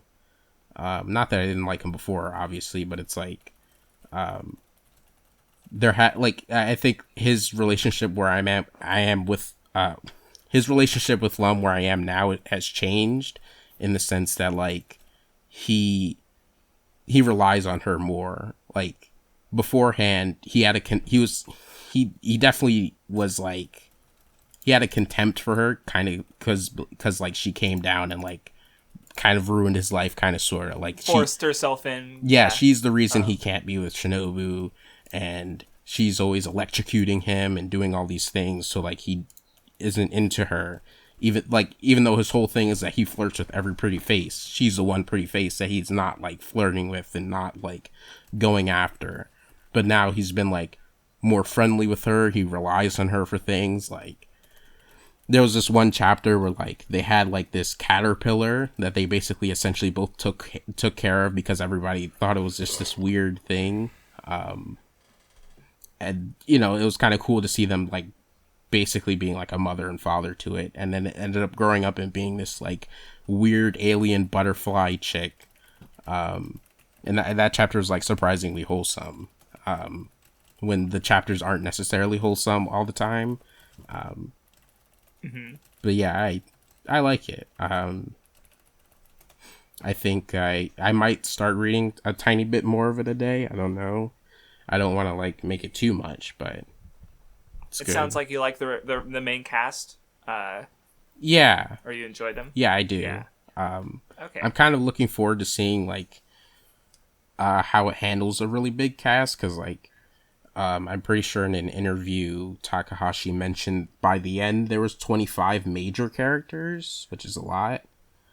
Oh yeah. Yeah. Okay. And obviously she can have a different opinion on like who's a major character, because it's like they could that 25 can be like the main cast, but like I don't know if I would personally agree if they're all major characters. Right, or she might consider like Atsuru's family, who they're important in some ways maybe, but not like in the main cast, quote unquote. Right, so she she might have different her standards for yeah. I gotcha. Oda calls Ace dies an arc, so like I'm not necessarily gonna agree with everything that the authors say. Oh, I don't know. Yeah, the fucking One Piece like arc list is it's pretty amazing. the official one, I mean. Yeah. Thriller Night is also an arc. Wait, what? Or some Thriller Night from when the Zombie Night or something like that from Thriller Bark. Okay. It's also one of the like its own specific arc. I don't. Oh God. I'll try. Or yeah. It's a yeah. The link is somewhere on my server. It's something else. But yeah. I would recommend, if anybody does try to read it at some point, I need to read it to set a limit manga, on how much you read per day of like something like that. The whole manga, 24 hours. Can I do it? Yeah, it definitely is harder to restrain yourself though when it comes to like, because I'm just so used to being able to read as much as I want to, but like I actively think if I did that, it could potentially ruin the series for me. Not ruin it, but like at this point I already like it enough to where I think if I binged it I'd probably be fine, but it's like I don't want to like I want to kind of take my time with it, and same with like Ranma. But I am looking forward to getting to series where I think I can binge them, because Mason Ikoku, I'm pretty sure it's Ikoku, is something that I think I can binge from what I've read of it, and it's more of a dramatic thing. Inuyasha is more bingeable, right? Since it's more of an action adventure kind of thing. Yeah. Gotcha. So it's really just Urusei like the more Yatsura slice and of life, Ranma that episodic, I'm not planning on rom-com binging. kind of things. Right, yeah. Makes sense. Yeah. What did you experience that you want to I talked about the Santa Vindy? Claus movies. I talked about Santa Claus last time, right? Yeah. Yes. Okay, then we're talking about Yakuza yet again, gentlemen. All right. I finished Yakuza 1, or technically Kiwami, so the remake of 1. And I said I would probably talk about it, and I remember last time. And I was like, I don't know. It just depends on how the Majima Everywhere stuff goes for me. But I got everything I needed pretty quickly. Turns out I was essentially I misunderstood the way part of the mechanic worked, so it was taking me a lot longer to get it done than I needed. But phenomenal game. Look, this is a very hot take from my understanding among Yakuza fans, because most of them have Zero as one of their favorite games. But I liked one more than I liked Kiwami more than Zero. And I mean, I'm not very far. I have 9 hours, but I'm only at the end of chapter 4 in Kiwami 2 right now. And I could see myself very well liking that more than Zero as well, because whoo boy.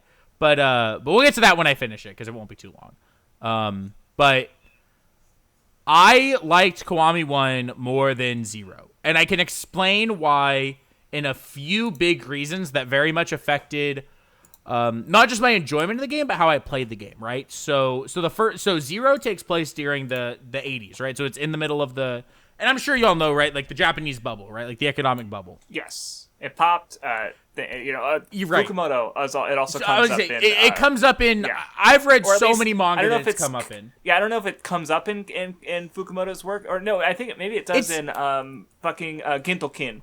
But I know it's like, it was a particularly like notable... Like, it's basically why he uses like these, gambling things as a common recurring thing in his manga, because of his experience during the bubble. It's a popping. Massive thing in just all...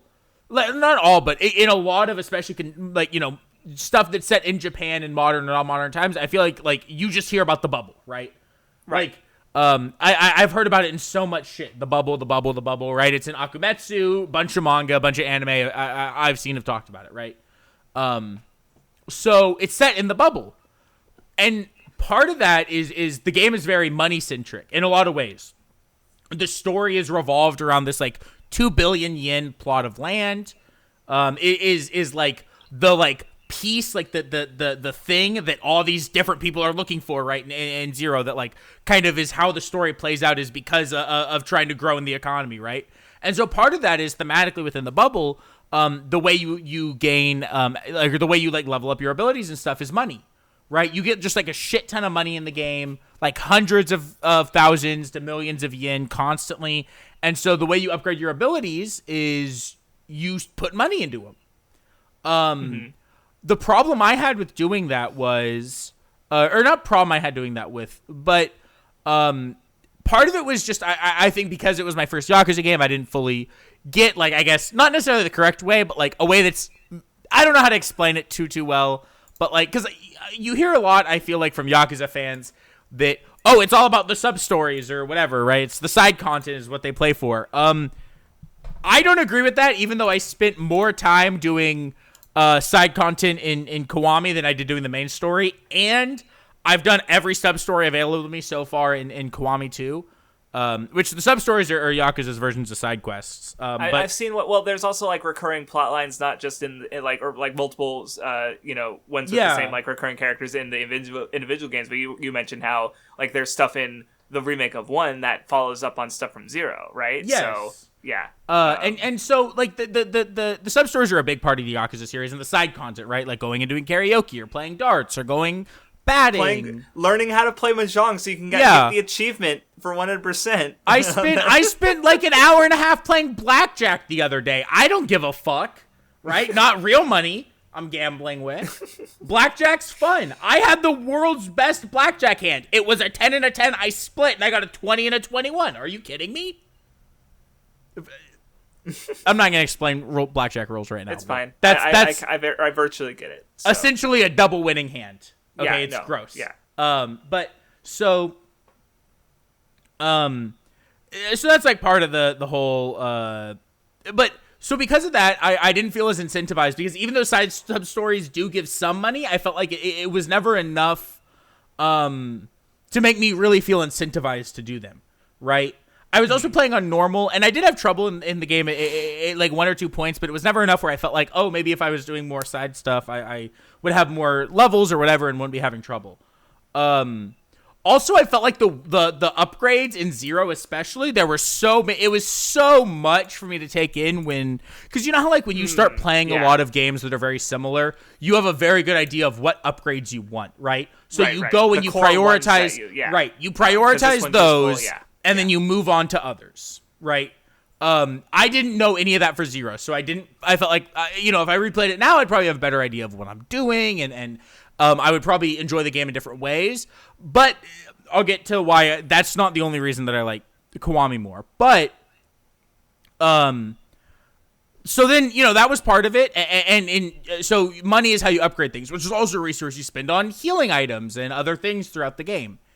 In Kiwami 1, so the remake of 1, it's XP. When you do battles or you do sub-stories, you do other things, you just get XP that you directly put into your skill trees, right? So that made me automatically, especially because I was also playing on hard. So because I liked the gameplay enough where like for me, if I really like gameplay and I feel like I could probably take this on a little bit of a harder difficulty and enjoy myself, I bump, especially if it's a series, I bump the next game to hard, right? That's what I do with Kingdom Hearts, where played it on normal, bumped it to critical or proud for my first playthrough of Kingdom Hearts 2, then bumped it to critical, and I play every Kingdom Hearts game on either proud or critical. Same thing with Yakuza now. Played 1 on hard, I'm playing 2 on hard, I'll play the rest of them on hard. And so because that was like, I needed the upgrade, so I was already starting to do more sub-stories. Also, 1 adds this, because so in 0 and 1, there's like 3 styles that Kiryu fights in. But Kiryu's the Dragon of Dojima, and there's a 4th style that's Dragon style, where getting upgrades for it is locked behind the Majima. It's not subquest. It's this mechanic that happens when you're going about the open world, right? So essentially, as you're exploring the open world, doing side content, and to complete this, you have to do a bunch of sub stories, and you have to do a lot of these different side activities and their quests to completion. So I made the goal where the biggest thing I wanted to do was fill out the dragon style, because I felt like this is like, because Kiryu's the Dragon of Dojima, dragon style's probably like the most canon or whatever, right? Like way he would fight. And I wanted to see what it looked like when it was completed. And it's like fucking ridiculously strong. Like when you complete it, the rest of the game's a goddamn joke, even on fucking hard. So I was doing that, and that caused me to start doing a bunch of sub-stories, partially just because I was wandering around the world trying to find Majima. So I would stumble upon a sub-story. It's like, well, I need health pretty bad, so I'll do the sub-story for this health upgrade. Yeah. And so because of that, I was doing all this side content. And so even though 0 is like twice as long, like if just the story in 1 is probably like 12 to 15 hours, I spent 35 hours in the game. Yeah. I put 25 hours into 0. So 10 more hours for a game that's half as long, right? So that means I probably did about 20 hours of side content in 1, which was definitely a large part of the reason I enjoyed the game more, right? So in some ways, I definitely would enjoy 0 more if I went back now, but obviously that would wait for me until I finish the rest of the series. The other thing is, 1 is just more my kind of story. Like, I like the second, because you play as 2 characters in 0. I like the second character a lot that you play as. And I mean, he's like probably the fan favorite character. Everyone loves him, but he's not Kazuma Kiryu. All right. He is like, Kiryu is like the most Vindy man. All right. So like, look, you guys know some of the kinds of stories I like, right? So he's a delinquent man. Or not, I mean, he's a Yakuza, right? But he's gruff on the exterior. Right. Gruff on the exterior. Very sweet man, right? Very nice guy. Helps people when he can. He's in Kamurocho, which is essentially the game's version of Kabukicho. I wonder what else that's like that Vindy likes. And, like, he's also, like, he essentially gets a surrogate daughter in the first game that is a very major character in all of the games. So then there's like Barakamon shit in there. And he's also just the world's sweetest man. Like every cutscene this guy's in, I'm like, oh my God, I'm going to fucking lose my mind at this guy. I love him so much. And so part of that's like, I like Kiryu a lot. And so I like that the game only focuses on him. And the other thing is, it's a game where you fight your best friend at the end of the game. Like, Like the final boss is your best friend, and that's shown from like chapter 1, so I don't feel like I'm spoiling it. It's like it's your best fucking friend. Like, I'm sorry, it's like the most Vindy story ever. So it hit me harder at multiple points. It's just so fucking good, and the gameplay is like almost the exact same as Zero, so I don't feel like there's like any difference there. So it really is just like essentially the progression system, which I like more in Zero, or more in 1, and the story, which I like 1's story more because it's so much more my kind of story. It's like a guy versus his best friend, and he like gets a surrogate daughter, and so there's a lot of funny scenes. Like they're going at one point to like a whorehouse. And she keeps asking him all these questions. He's all awkward. He doesn't know how to answer it. And then she kind of tells him, nah, I'm just fucking with you. It's great. I love it. And so I had a blast with the game. I'm super excited to continue playing the series. And I have a very strong inclination that when I finish the rest of the series, Kiryu will be very high up on my like favorite characters of all time list. Like if I do a 3x3 when I finish the Yakuza games, I would put money right now he will be on that 3x3 because I love him so much. In like even in 2, it starts. I'm like, ugh, this fucking guy's so good. So yeah, it's also funny because I did a thing where I went through like my media thread for last year, and I realized that in 2020, right, I reread Naruto, which is my second favorite manga, right?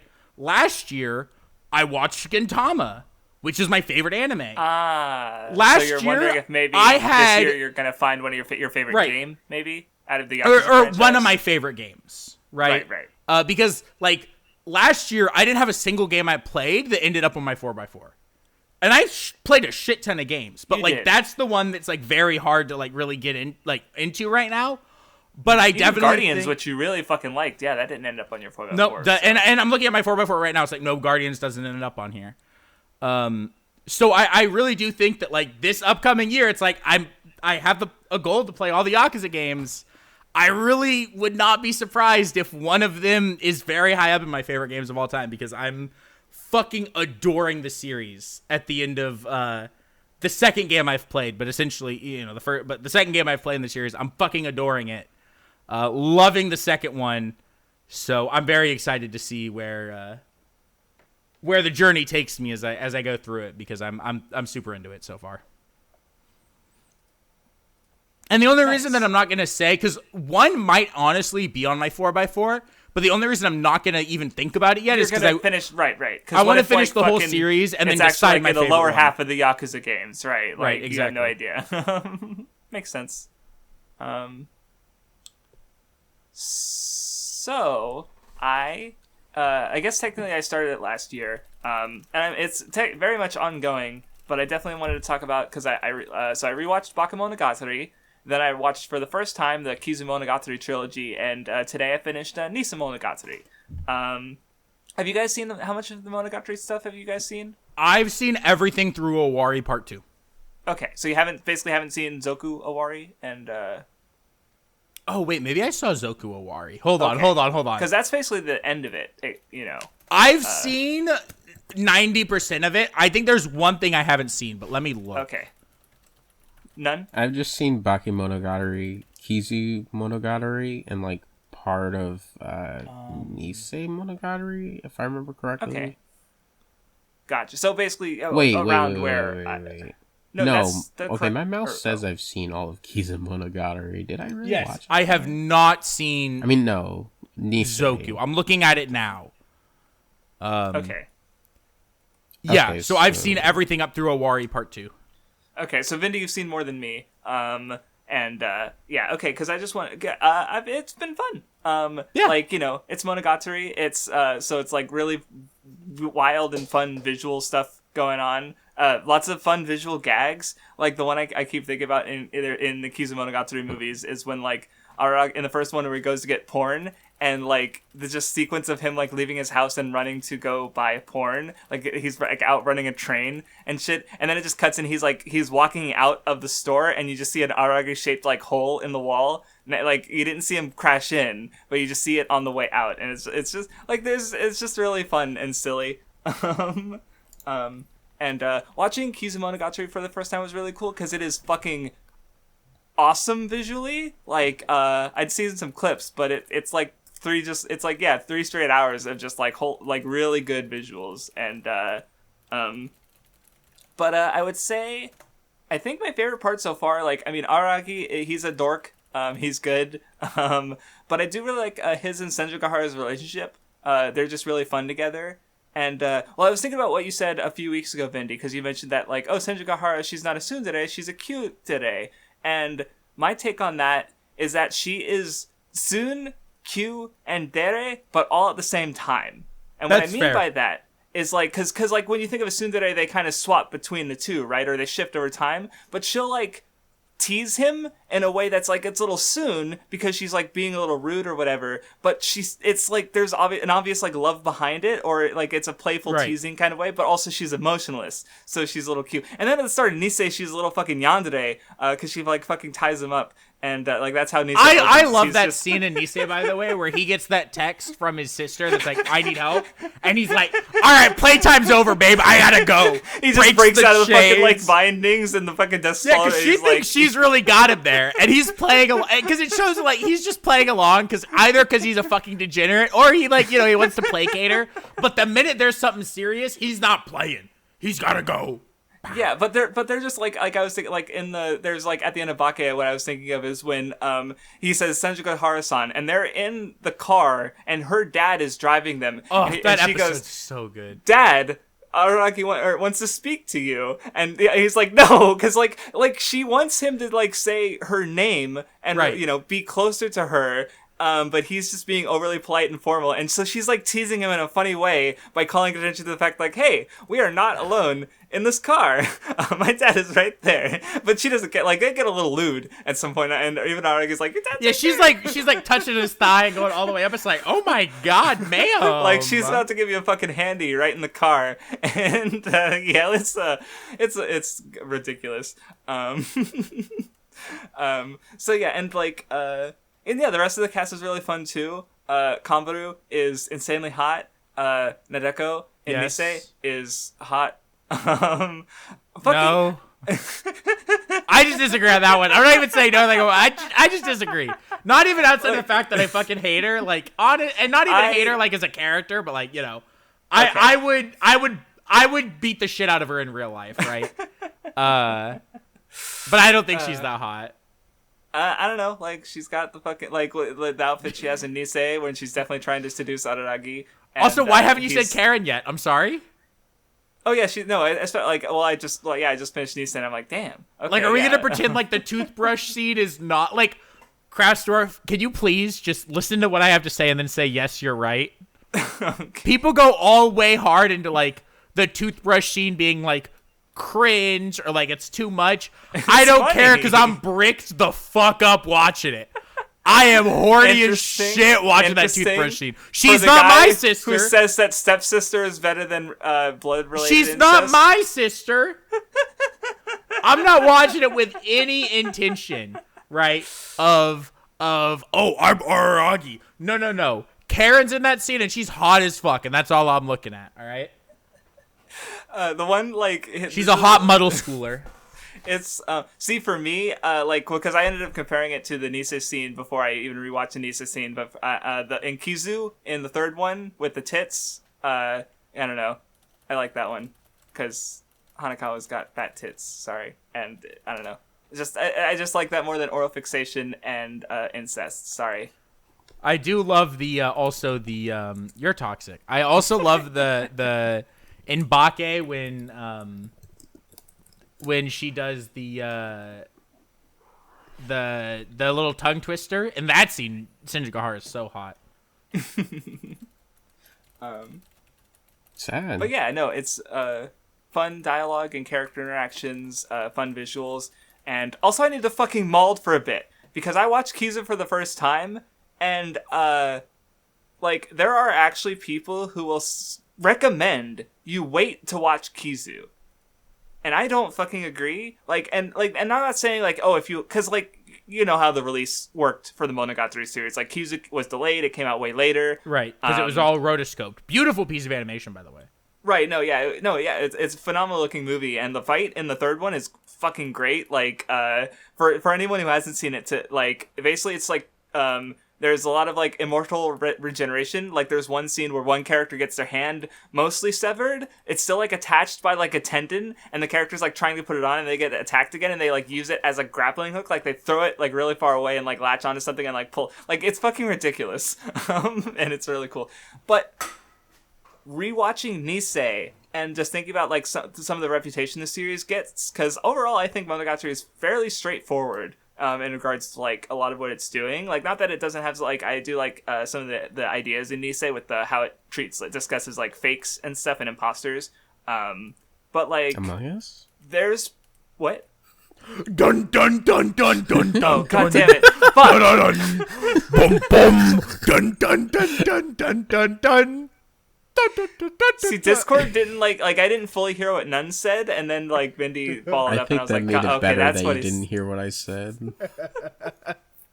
I didn't even catch that you had said it until Nun said Among Us, and I knew my cue. That was my goddamn cue. I had to come in. I hate you. Anyway, well, because like the one that especially bugged me is there's a part where Araragi is talking to someone in Nisei, and he like is about to quote the cringe line he said in Kizu, where he's like, "I keep away from people because more people means more human weakness, and I don't want human weakness." Like, him being a fucking cringy teenager. But like that line gets cut off in Nisei Monogatari. So if you haven't actually watched Kizu, which a lot of people hadn't when it first came out, you don't actually know what he's referring to. In fact, I think the line wasn't even translated accurately because he was only saying part of the line, and the translation predated Kizu, or predated Kizu coming out when I watched it. And then there's just other, like the conversation he has with Shinobu in the bath, they're referring to Kizu. And like, what can't he forgive her about? What can't she forgive him about? Kizu. Like, they're just like, she's saying they should live and let live over what happened there, but if you haven't fucking watched it, then you don't know what they're talking about. And the one for me that I haven't gotten to is when fucking Episode, who from the second movie, shows up in the second series, because I remember watching that as it aired. Who the fuck is this guy? And I go online and people are, oh, he's from Kizu, and I'm like, I haven't fucking read Kizu. I don't is it even translated? I don't fucking know. Like, you know, I personally just didn't want to go through Monogatari again, the bulk of it. Like, I'm not gonna watch it in air date order, sorry, because I've already watched most of it without watching Kizu, and Kizu's like really fundamentally important. So I'm like, I'm just fucking gonna watch it. But it adds mystery. What the heck? But you like the characters more when you get to Kizu. Kizu made me like Hanakawa more. Like, I kind of did. Like, because her tits are so much bigger in Kizu. She's also really fucking adorable in Kizu. Like, she's got a little cat face more often. I think she's just really cute. And I just like I walked away from Kizu appreciating her and Shinobu more, which I don't think. Like, and not that it would never happen if you just watch through Monogatari in release order. I just think that, like, you know, like for me, I even watching, you know, both her first arc in Bakemonogatari, Nekomonogatari Kuro, and then, you know, the Nekomonogatari Shiro in the second season, like, I never really got attached to Hanakawa, but like rewatching Kizu like made me like her more. So, you know, like, you know, like, I don't know. It's just like, I just remember that that's a take that exists, and I just had to mold for a bit because, like, rewatching Nisei, and like, because Nisei was, you know, like, I remember it being fairly disliked, like back in the day before the second series even started. So I don't know. I don't get it, because I feel like that's it's still and like, wait, to be fair, Nisei Monogatari. Oh. And like, I watched Kizu before Owari, out of necessity, because I was caught up to Monogatari before Owari started. I was caught up as the Kizu movies were being translated. So when I watched everything else, Kizu wasn't out. Right. So that's how it was for me. The only difference is that I watched, because there's Owari second season, and there's Zoku Owari. I never watched second season or Zoku. And when Kizu came out, I saw second season. Okay, because when Kizu came out, I kind of went, I'll just wait for them all to be out, and then I just kind of never got around to it. And until literally the end of last year when I started rewatching Bake. So yeah, especially if it didn't negatively impact your experience, that's fine. But, I especially like if you really like Monogatari, it's probably worth considering rewatching it in, like to get Kizu earlier so that because again, especially going through Nisei Monogatari, like they just adapt it faithfully and don't really give you there in Bake there are parts where they quickly go over what happened in Nekomonogatari Kuro and Kizu just to like the start of Bake and stuff, but also that Bakemonogatari was just the first novel that was released, right? So that's just kind of in both anime and manga, that was just the first one. So, deal with it. Right. Where obviously in the anime, there's just, some differences in how stuff happens. So, mostly with Kizu. But, well, yeah. And that's what I was going to say. I can't fully say that I think, watching Kizu later is better. I have reasons why I, on some level, especially when I watched it, enjoyed Kizu being a little bit later. Which is, and I think it's the main argument that other people make. And so I can't really say that I think it's better, but it's that I did enjoy kind of having that mystery element of not knowing things until you get to Kizu. And then it almost feels like when you're watching Kizu later, all these pieces are clicking into place, right? Where you're seeing what happened to Kizu and it's like, oh, now that makes sense. And that makes sense. And that makes sense.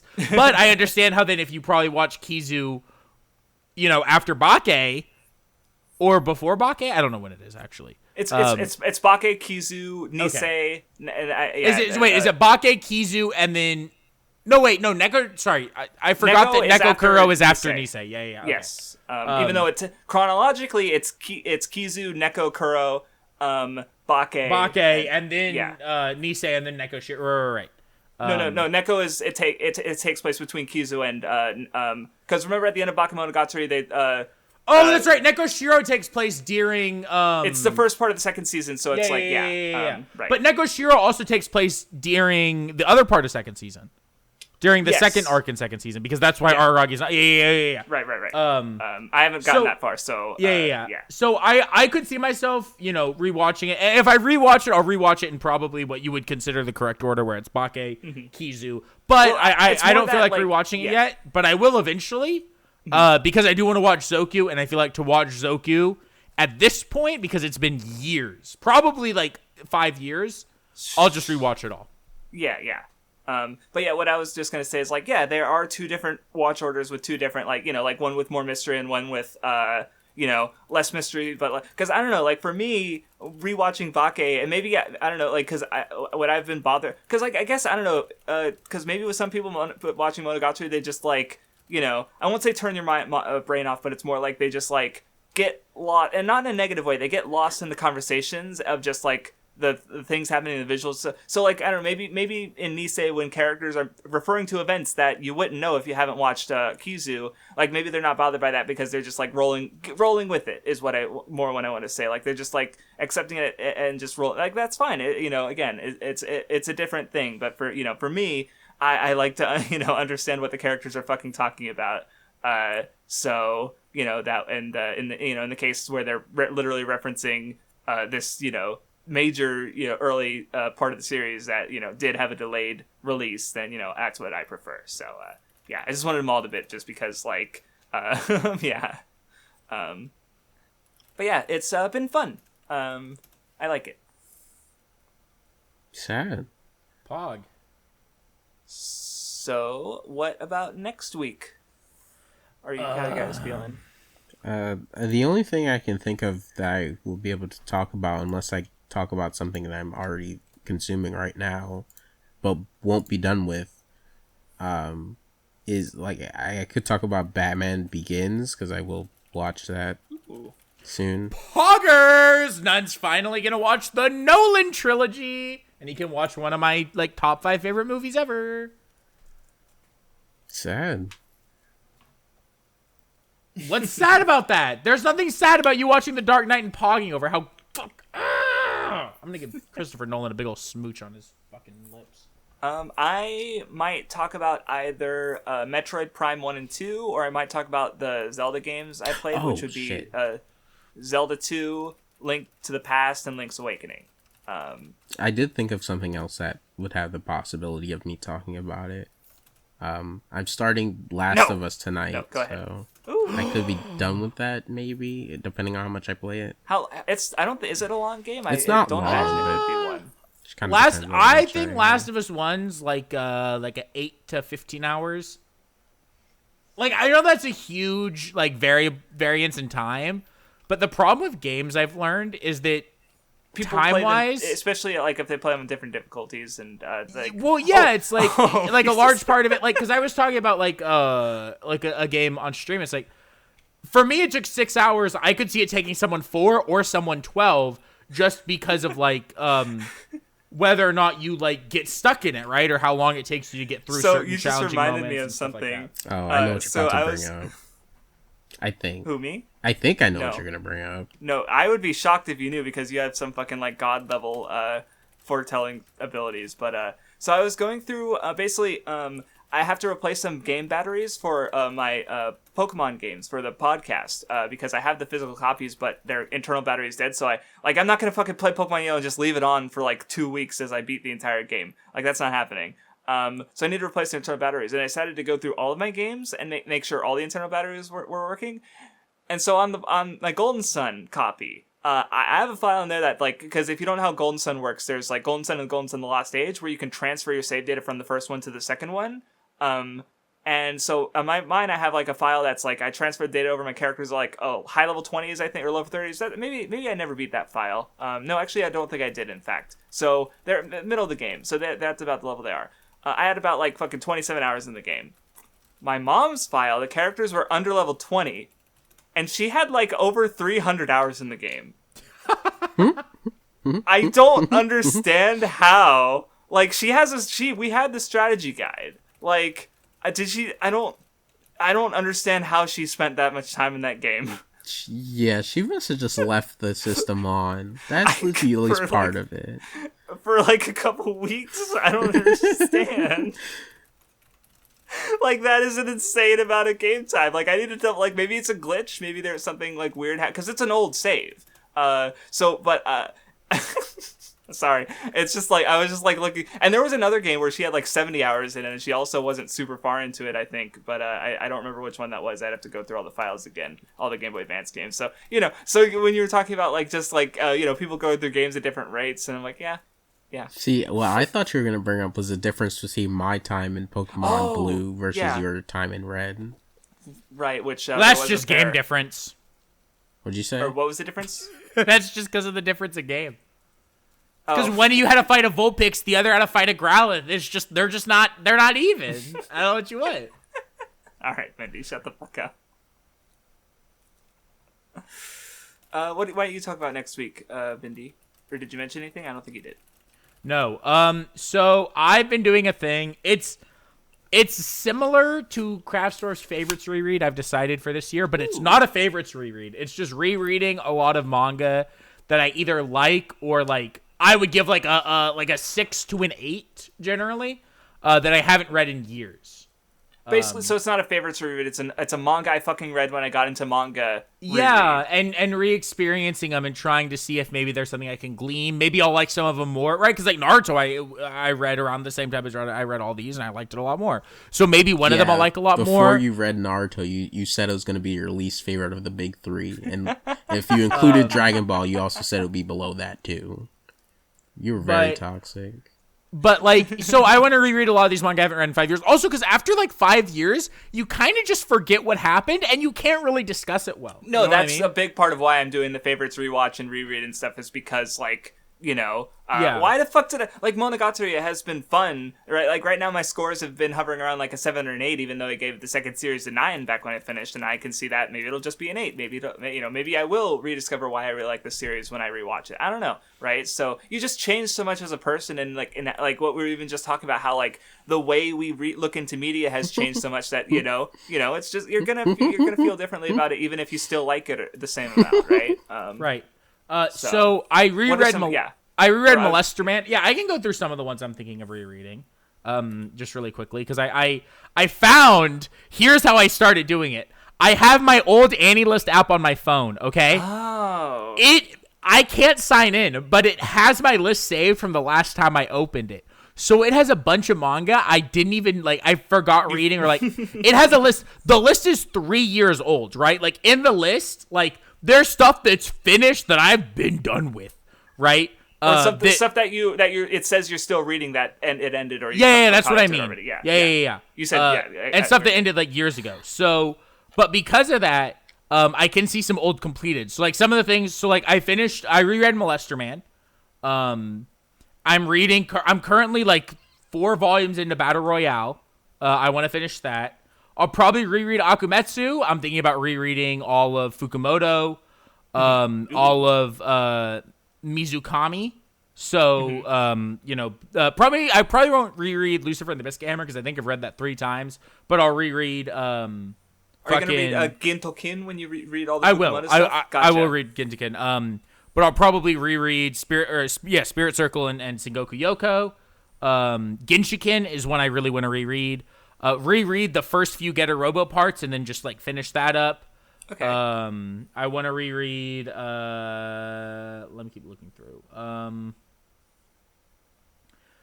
King and Ashura. Now that I've read Baki, some of the delinquent manga I'd read in the past. Parasite, I'll probably reread.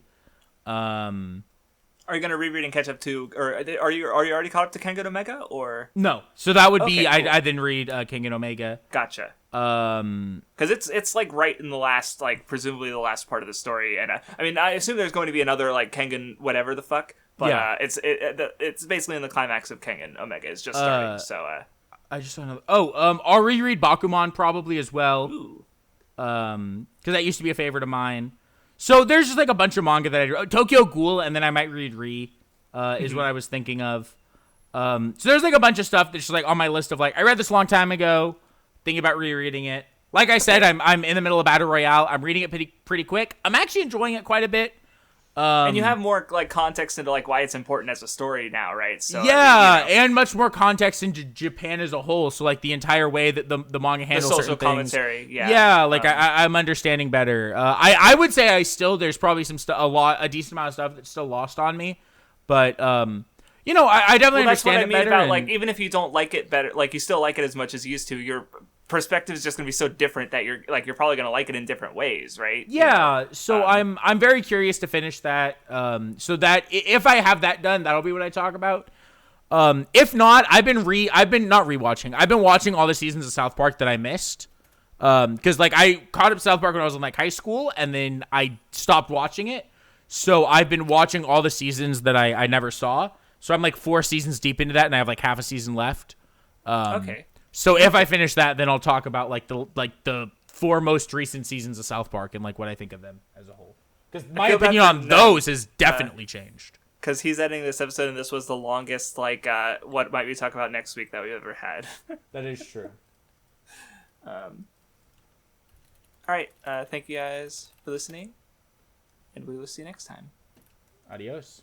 Unfortunate. Adios. Adios. Adios. Adios. Adios. Adios. Adios. Adios. Adios. Adios. Adios. Adios. Adios. Adios.